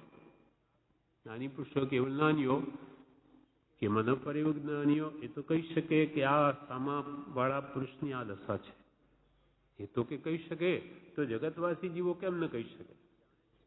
એમ મોટા પુરુષો તે જાણે છે કે આ મહાત્મા પુરુષને વિશે રાગદ્વેષનો અભાવ છે કે એને ઉપશમ વર્તે છે રાગદ્વેષનો, એમ મોટા પુરુષો જાણી શકે ને સંસારી જીવો કેમ ન જાણી શકે? એમ લખી આપે શંકા કરી કે જેમ મહાત્મા પુરુષને જ્ઞાની પુરુષો અથવા ધડ મુમુક્ષુ જીવો જાણે, તેમ જગતના જીવો શા માટે ન જાણે? જ્ઞાની પુરુષ જાણે કે ધડ મુમુક્ષુ જીવો એ પણ જાણે કે આની આ દશા છે, તો એ સંસારી જીવો કેમ ન જાણે? મનુષ્યાદિ પ્રાણીને જેમ જોઈને જગતવાસી જીવો જાણે છે કે આ મનુષ્યાદિ છે, આ મનુષ્ય છે, આ જાનવર છે, હાથી છે, ઘોડા છે વગેરે, આ બધું જોઈને તો જગતવાસી જીવો કહી શકે છે. મનુષ્યાદિ પ્રાણીને જેમ જોઈને જગતવાસી જીવો જાણે છે કે આ મનુષ્યાદિ છે, અને મહાત્મા પુરુષો પણ જાણે છે કે આ મનુષ્યાદિ છે. આપણને કોઈ સંસારી જીવ પણ એમ કે આ મનુષ્ય છે એમ જ કે, અને જ્ઞાનીઓ તો એ પણ એમ જ કે આ મનુષ્ય છે. અથવા કોઈ હાથી ઘોડા કે બળદ વગેરે કોઈ હોય તો આપણે પણ એ જ કહીશું કે આ હાથી છે કે બળદ છે, એમ જ્ઞાની પણ એ જ કહેશે. એમ મહાત્મા પુરુષો જાણે છે કે આ મનુષ્યાદિ છે, અને સંસારી જીવો પણ કહે છે કે આ મનુષ્યાદિ છે. તો એ પદાર્થો જોવાથી બેનું જાણવું સરખું વર્તે છે, અને અમોઘ ભેદ કેમ વર્તે છે? તેવો ભેદ થવાના કયા કારણો મુખ્યપણે વિચારવા યોગ્ય છે? જગતવાસી જીવ કે જ્ઞાની પુરુષ આ સંસારની બધી ઉપરથી દેખાય તે વસ્તુઓ જોઈને કહે છે તે બેનું બરાબર હોય છે, તો પછી એ જ્ઞાની પુરુષની દશા, જ્ઞાની પુરુષને જાણવામાં એ જ્ઞાનીને અજ્ઞાનીમાં ફેર કેમ પડે? અને એના કયા કારણો એ આપે લખ્યું, તે પ્રકારે લખ્યું તેનું સમાધાન, આનું કૃપાળદેવ સમાધાન લખે છે. એનો જવાબ લખે છે કૃપાલદેવ, કેમ ન જાણે અજ્ઞાનીઓ જ્ઞાની પુરુષને તે કહે છે. મનુષ્યાદિને જગતવાસી જીવો જાણે છે તે દૈહિક સ્વરૂપથી તથા દૈહિક ચેષ્ટાથી જાણે છે. મનુષ્ય આદિ કે જાનવરોને સંસારી જીવો જગતવાસી જીવો જાણે તે સાથી જાણે? દૈહિક સ્વરૂપથી, આ દેહના સ્વરૂપથી જાણે. દેહ દેખાય છે કે દેહની ચેષ્ટાઓ વડે જાણે કે આ મનુષ્ય છે કે આ જાનવર છે. મનુષ્ય આદિને જગતવાસી જીવો જાણે છે તે દૈહિક સ્વરૂપથી, દેહના સ્વરૂપથી તથા દૈહિક ચેષ્ટાથી જાણે છે. દેહની ચેષ્ટાથી જાણે છે. એક બીજાની મુદ્રામાં તથા આકારમાં, ઇન્દ્રિયોમાં જે ભેદ છે તે ચક્ષુ આદિ ઇન્દ્રિયોથી જગતવાસી જીવ જાણી શકે છે. કૃપાલને કે બધાની મુખ મુદ્રા જોઈને કે આ મનુષ્યનું મોઢું છે કે આ હાથીનું મોઢું છે વગેરે આકારથી, એની મુખ મુદ્રાથી કે ઇન્દ્રિયોમાં જે ભેદ વર્તે છે એ બહારથી એવા દેહના સ્વરૂપને પોતાની આંખ કે ઇન્દ્રિયો વડે જોઈને જગતવાસી જીવો જાણે છે. અને કેટલાક તે જીવોના અભિપ્રાય પણ અનુમાન પરથી જગતવાસી જીવ જાણી શકે છે. એને કહેવાનો શું આશય એવું અનુમાન જ્ઞાન હોય છે. એનાથી પણ કલ્પના અમુક કરી શકે કે આનો આ આશય વર્તે છે, અથવા આકાર જોઈને એનો હમણાં મોઢા ઉપર એનું મોઢું ક્રોધવાળું અમુક હોય તો એ સમજી શકે એના અંતરમાં કંઈ ભાવ બીજો છે, શાંતિ નથી. અને કેટલાક તે જીવોના અભિપ્રાય પણ અનુમાન પરથી જગતવાસી જીવ જાણી શકે છે, કેમ કે તે તેના અનુભવનો વિષય છે. જગતવાસી જીવો કેમ જાણે? એ તો એના અનુભવનો વિષય છે. રાત દિવસ પ્રસંગમાં આવે એટલે બહારની વસ્તુઓ જોઈને કહી શકે છે કે આ પ્રકારનો જીવ છે અને એનો એવો ભાવ જણાય છે. એમ બહારથી ઉપરથી જોઈને કહી શકે છે, કેમ કે તે તેના અનુભવનો વિષય છે. પણ જ્ઞાન દશા અથવા વીતરાગ દશા છે તે મુખ્યપણે દૈહિક સ્વરૂપ અથવા દૈહિક ચેષ્ટાનો વિષય નથી. પણ આ જ્ઞાની પુરુષોને કેમ નથી ઓળખી શકતા જગતવાસી જીવો? કે એમની અંતર આત્મ દશા કે વિતરાગ દશા એ મુખ્યપણે દૈહિક સ્વરૂપ અથવા દૈહિક ચેષ્ટાનો વિષય નથી. અંદરની વિતરાગ દશા એ કંઈ આ શરીર ઉપર દેખાતી નથી, કે એના અંગમાં કંઈ એવું વિશેષ અંગ ફૂટતું નથી કે જેથી કહી શકે કે આ જ્ઞાની છે, કે આ ભગવાન છે, કે આ વિતરાગ છે. એ એવી આ કોઈ દૈહિક સ્વરૂપ કે દૈહિક ચેષ્ટાનો વિષય નથી. માટે સંસારી જીવો એ જ્ઞાની પુરુષોની અંતરાત્મ દશાને ઓળખી શકતા નથી. એ અંતરાત્મ ગુણ છે. કૃપાલુ કહે છે એ તો અંતરાત્માનો ગુણ છે.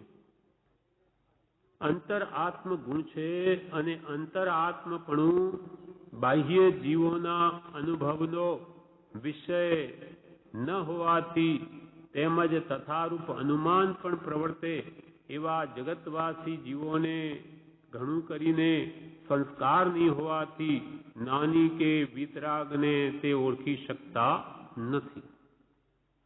વિતરાગતા એ જે આત્માની પ્રસાદી છે, અનેક ભવના પુરુષાર્થે જે પ્રગતિ છે, તે સંસારી જીવો એ અંતરાત્મ ગુણને ઓળખી ન શકે.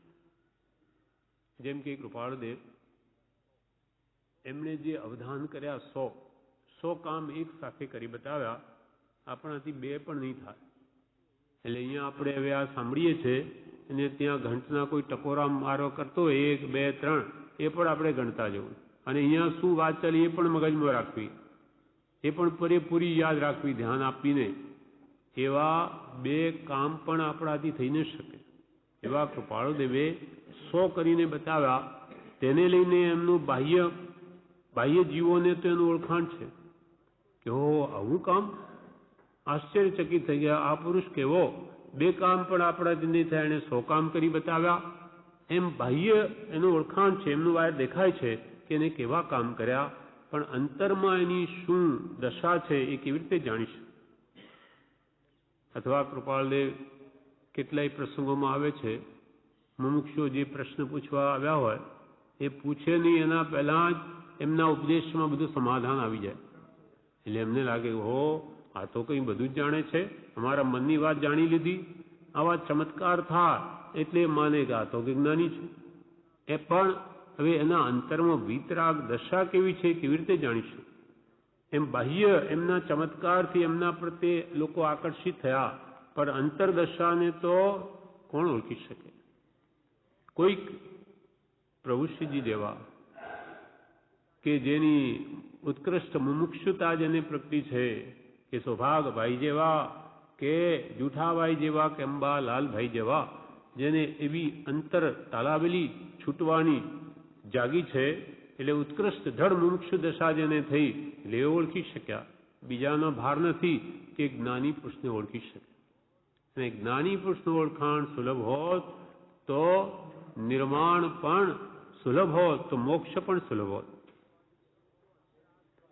એટલે કૃપાલ કે એ તો અંતરાત્મ ગુણ છે જ્ઞાનીનો, અને અંતરાત્મપણું બાહ્ય જીવોના અનુભવનો વિષય નહીં હોવાથી તેમજ તથારૂપ અનુમાન પણ પ્રવર્તે એવા જગતવાસી જીવોને ઘણું કરીને સંસ્કાર નહીં હોવાથી, એવી વિતરાગતા પોતે અનુભવી નથી કે કોઈ દિવસ જોઈ નથી, એના પરથી આકર્ષણ પણ થયું નથી, એ સંબંધી જાણતા પણ નથી.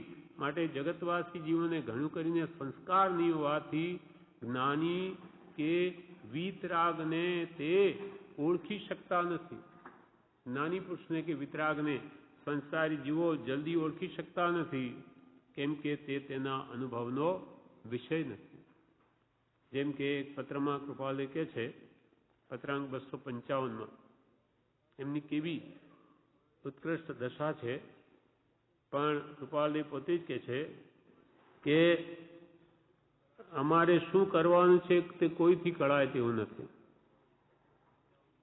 કૃપાલે લખ્યું 255માં પત્રમાં, અમારી દશા હાલમાં કેવી વર્તે છે તે જાણવાની આપની ઈચ્છા રહે છે.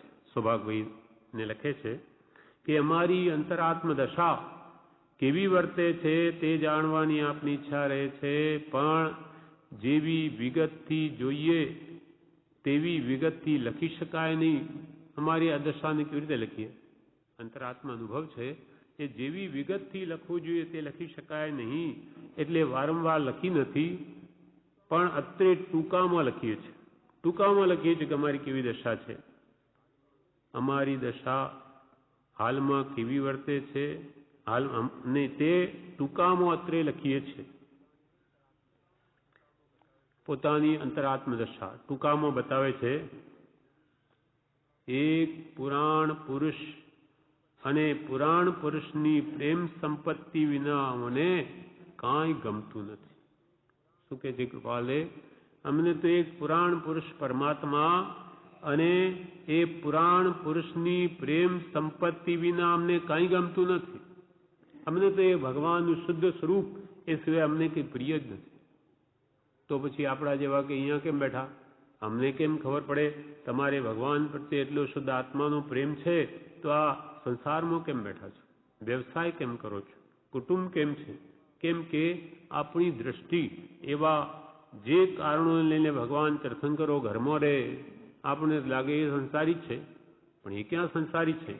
ઇન્દ્ર અવધિજ્ઞાનથી જાણે છે કે એ સંસારમાં બેઠા છે, છતાં ભગવાન મહાવીર કે ઋષભદેવ કે શાંતિનાથ એ બધા ભગવાન જ છે, પરમાત્મા જ છે. એ આપણને ન લાગે, પણ એમને અંતરથી એમને કોઈ રસ નથી, કોઈ આસક્તિ ઈચ્છા સંસારમાં અંશ માત્ર રહેવાની નથી. તો કેમ રહ્યા? કેમ કે એવા કર્મનો ઉદય છે, ભોગાવલી કર્મ છે, જે ભોગવી છૂટે માટે જ ત્યાં રહેવું પડ્યું છે. એક પુરાણ પુરુષ અને પુરાણ પુરુષની પ્રેમ સંપત્તિ વિના અમને કંઈ ગમતું નથી. અમને કોઈ પદાર્થમાં રુચિ માત્ર રહી નથી. તો કે રુચિ વગર અહીંયા કોણ બેસે? પણ મારો અંતરાત્મા જાણે છે કૃપાલ કે અમને કોઈ પદાર્થમાં રુચિ માત્ર રહી નથી, કંઈ પ્રાપ્ત કરવાની ઈચ્છા થતી નથી. અમારે કંઈ પ્રાપ્ત કરવા માટે નથી બેઠા અમે. અમારે તો જે રવજીભાઈનું દેણું કે રેવાશંકરભાઈનું દેણું આ બધું પતાવવા બેઠા છે, બાકી અમારે કાંઈ જોઈતું નથી. કંઈ પ્રાપ્ત કરવાની ઈચ્છા થતી નથી. વ્યવહાર કેમ ચાલે છે એનું ભાન નથી. વ્યવહાર કેમ ચાલે છે એનું ભાન નથી. જગત શું સ્થિતિમાં છે તેની સ્મૃતિ રહેતી નથી. જગત શું સ્થિતિમાં છે તેની સ્મૃતિ રહેતી નથી.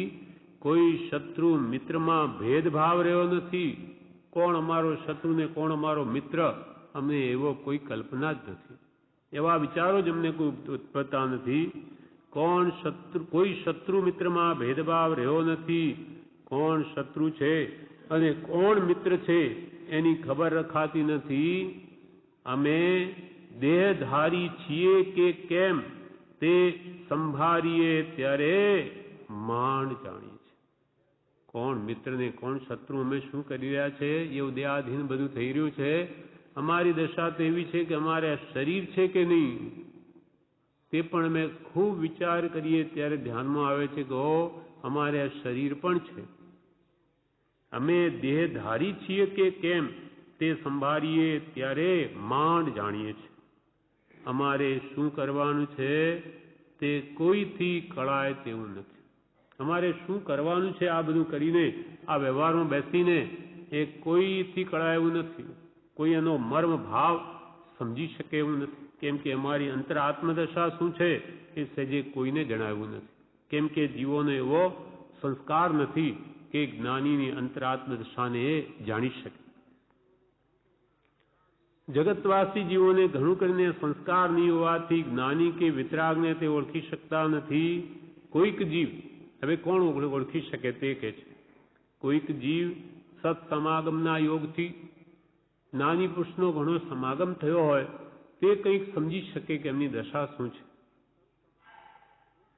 તથારૂપ સત્સમાગમથી કોઈક જીવ સત્સમાગમના યોગથી જાણી શકે કે જ્ઞાની છે કે નહીં, અને કોઈ સહજ શુભ કર્મના ઉદયથી તથારૂપ કંઈ સંસ્કાર પામીને જ્ઞાની કે વિતરાગને યથાશક્તિ ઓળખી શકે.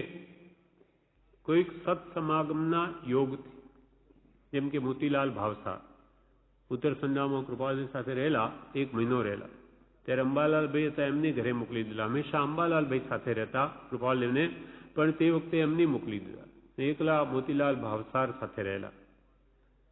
એકવાર કૃપાલદેવે એમને પૂછ્યું કે તમે અમારી પાછળ કેમ ફરો છો?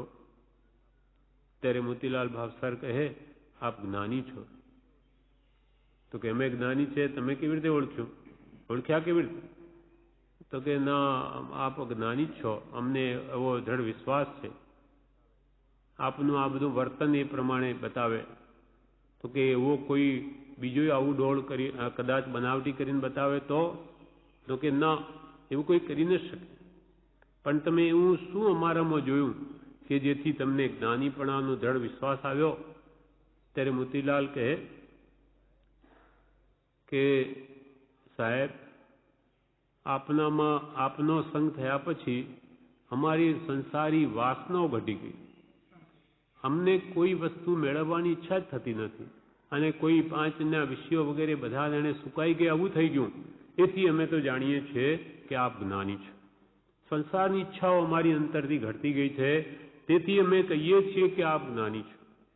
આપના સમાગમથી અમને એવું થયું.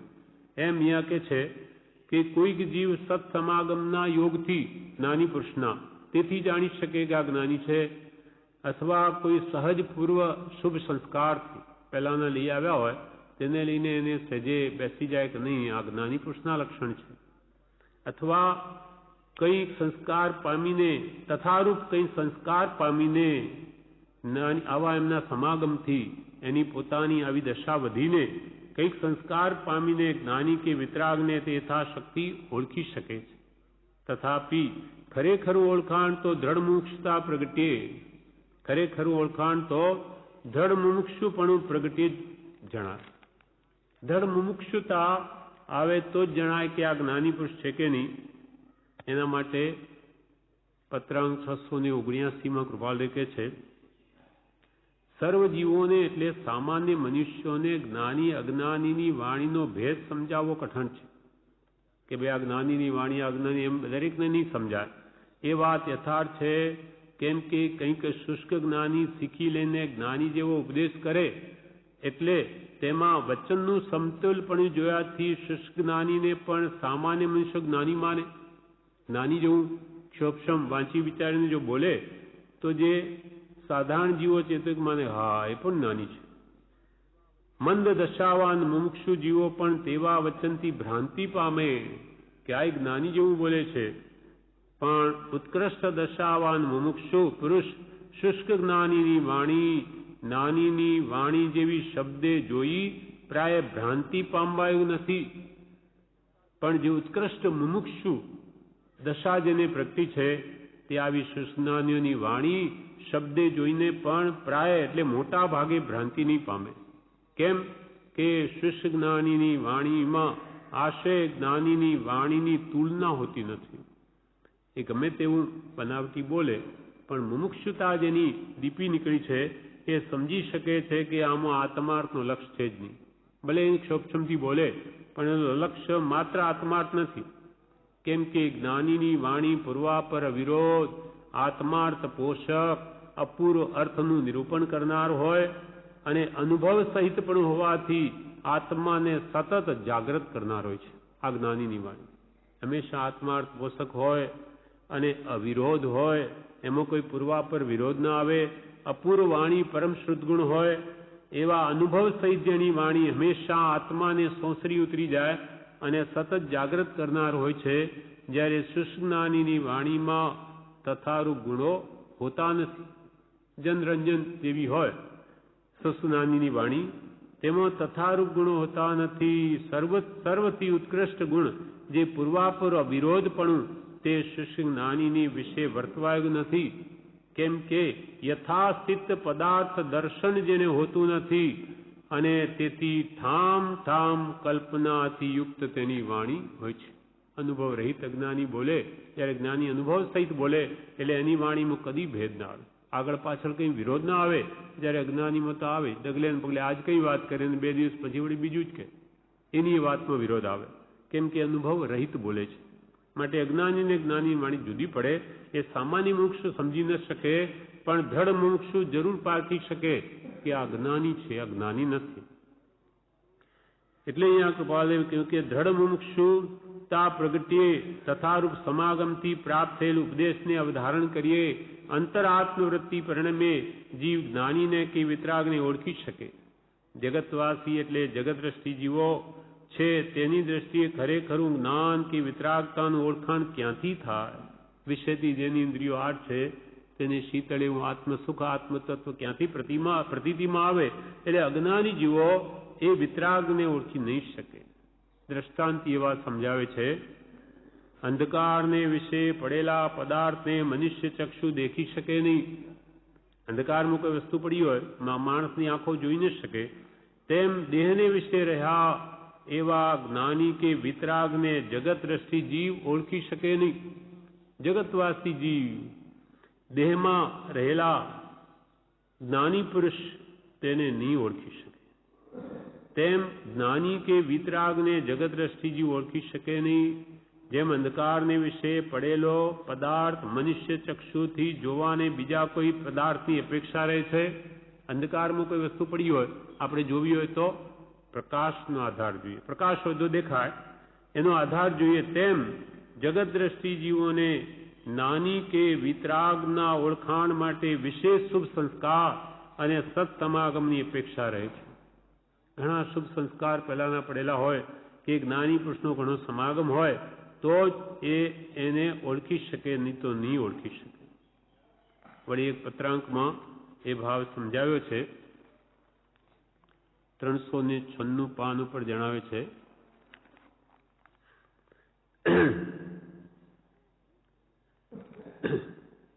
કે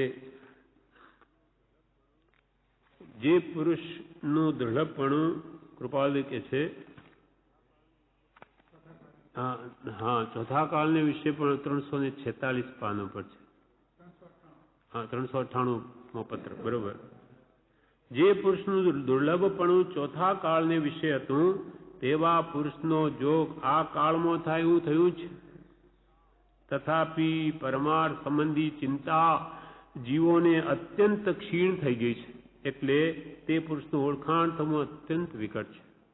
તેમાં પણ જે ગ્રસ્તાદિ પ્રસંગમાં તે પુરુષની સ્થિતિ છે તે જોઈ જીવને પ્રતીતિ આવી દુર્લભ છે, અત્યંત દુર્લભ છે. અને કદાપી પ્રતીતિ આવી તો તે તેમનો જે પ્રારબ્ધ પ્રકાર હાલ વર્તે છે તે જોઈ નિશ્ચય રહેવો દુર્લભ છે. અને કદાપી નિશ્ચય થાય તો પણ તેનો સત્સંગ રહેવો દુર્લભ છે. અને જે પરમાર્થનું મુખ્ય કારણ તે તો તે છે. તે આવી સ્થિતિમાં જોઈ ઉપર જણાવે છે જે કારણો તેને વધારે બળવાનપણે દેખીએ છે, અને એ વાત જોઈ ફરી અનુકંપા ઉત્પન્ન થાય છે. કૃપાલદેવે શું કહ્યું કે ચોથા કાળમાં જે પુરુષનું દુર્લભપણું તેવો જોગ અહીંયા તમને બન્યો છે, પણ તેનું ઓળખાણ દુર્લભ છે. અને અમારો આ ગ્રસ્તાવાસ ત્યાગીનો વેશ શોધ તો વળી ઓળખાણ થાત, પણ આ ગ્રસ્તપણામાં નિવાસ એ તો વળી ઓળખાણમાં અત્યંત એક આડું બળવાન કારણ છે. અને કદાચ એને પ્રતીતિ આવી જાય વચનો વડે તો પણ એ ટકવી મુશ્કેલ છે. જે અમારું પ્રારબ્ધ આવવું જોઈએ કે છે કે સંસાર દુઃખરૂપ છે તો પોતે કેમ રહે છે, એ કહે છે કે કસાયો કે આ વેપાર પરિગ્રહ રાખવાનો તો પોતે કેમ કરે છે? એટલે એ પ્રકારનો એનો નિશ્ચય રહેવો દુર્લભ છે. કદાચ કદાપી માનો કે નિશ્ચય રહે, પણ અમારો આવો પ્રવૃત્તિ જોગ હોવાથી સત્સંગનો જોગ નથી. સત્સંગ અમારો મુમુક્ષુને રહેવો દુર્લભ, કેમ કે અમારો પ્રવૃત્તિનો ઉદય અને ખરેખર પરમાર્થનું મુખ્ય કારણ તે તો સત્સંગ છે અને એ કોઈને મળી શકે નહીં. તો આવી સ્થિતિ આ કર્મોને લઈને બળવાનપણે અમે દેખીએ છીએ અને એ વાત જોઈને અમને આ જીવો પ્રત્યે અનુકંપા આવે છે.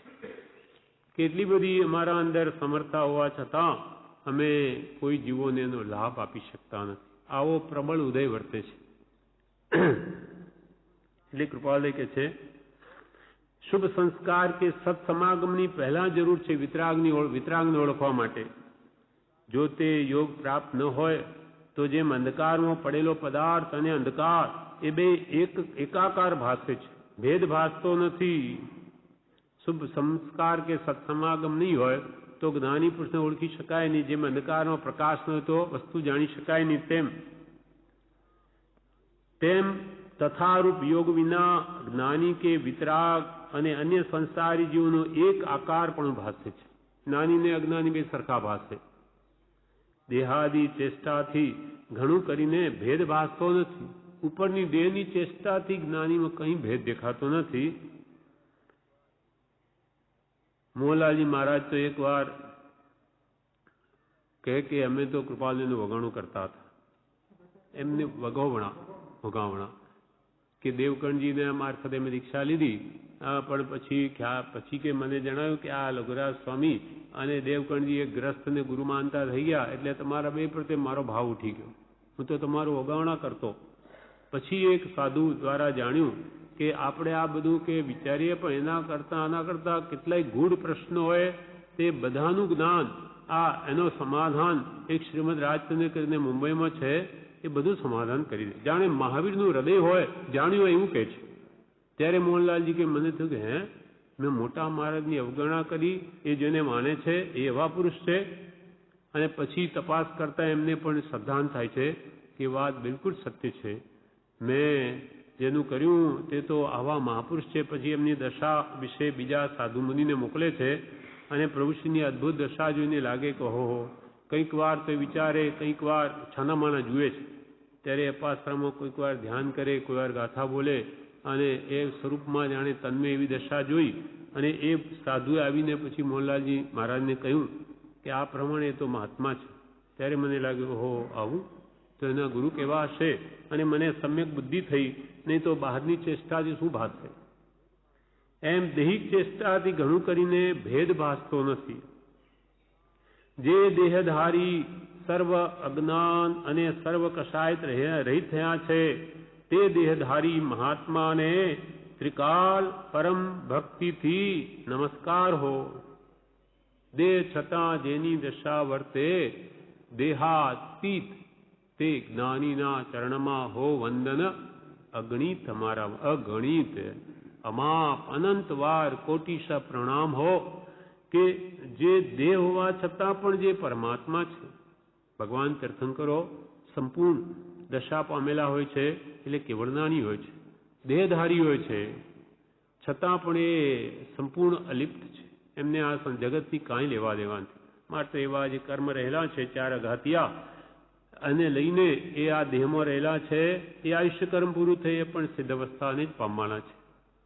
જે દેહધારી સર્વ જ્ઞાન અને સર્વ કષાય રહિત થયા, જેનો દર્શનમાં સંપૂર્ણ ગયો, ચારિત્રમાં પણ ગયો. દર્શનમાં એટલે અજ્ઞાન ગયું, ચારિત્રમાં એટલે કષાય ગયા.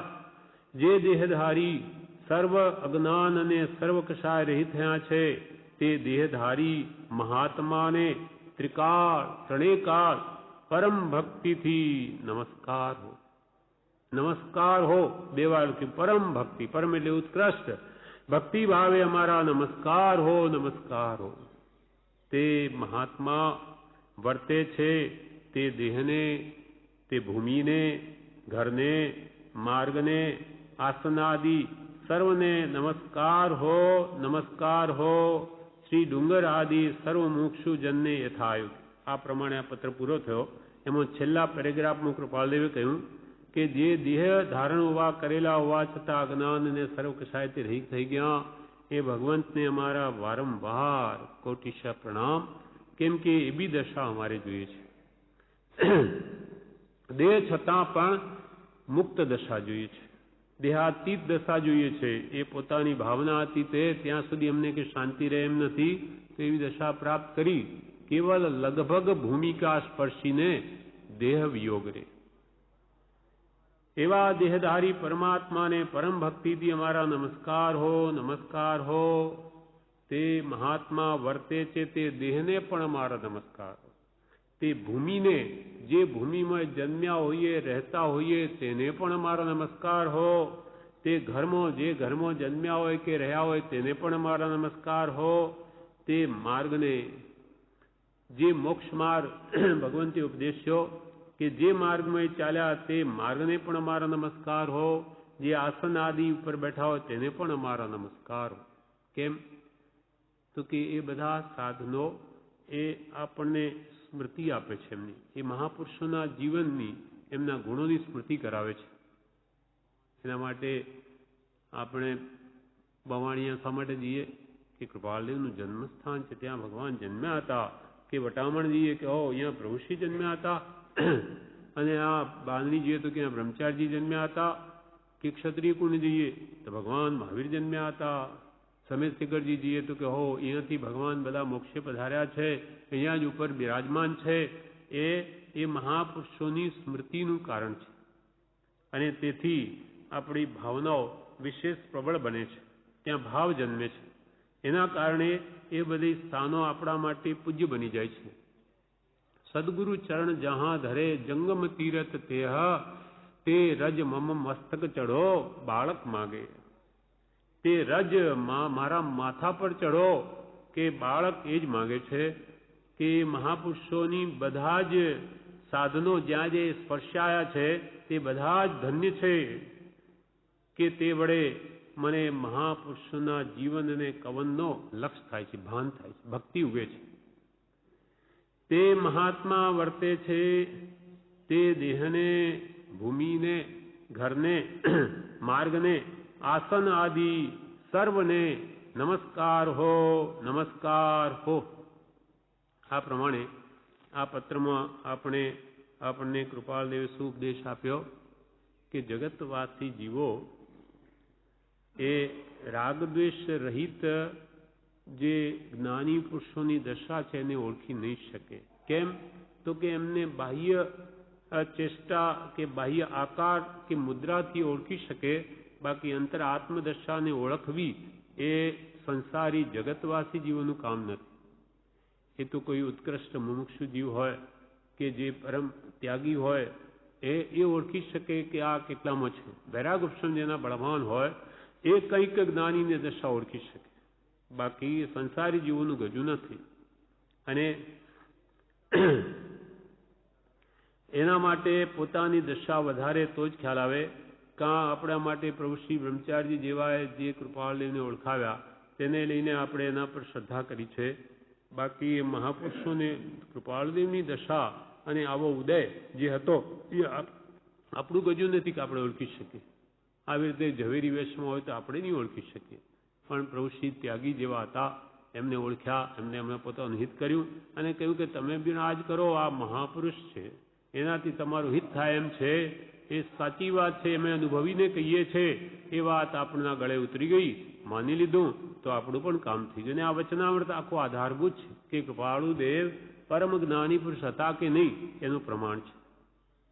આ પ્રમાણે કૃપાળદેવ પણ એમણે શ્રદ્ધા કરાવી તો એની આજ્ઞા ઉપાસી અને આપણું કલ્યાણ કરીએ એ જ આપણા માટે અવલંબનરૂપ છે.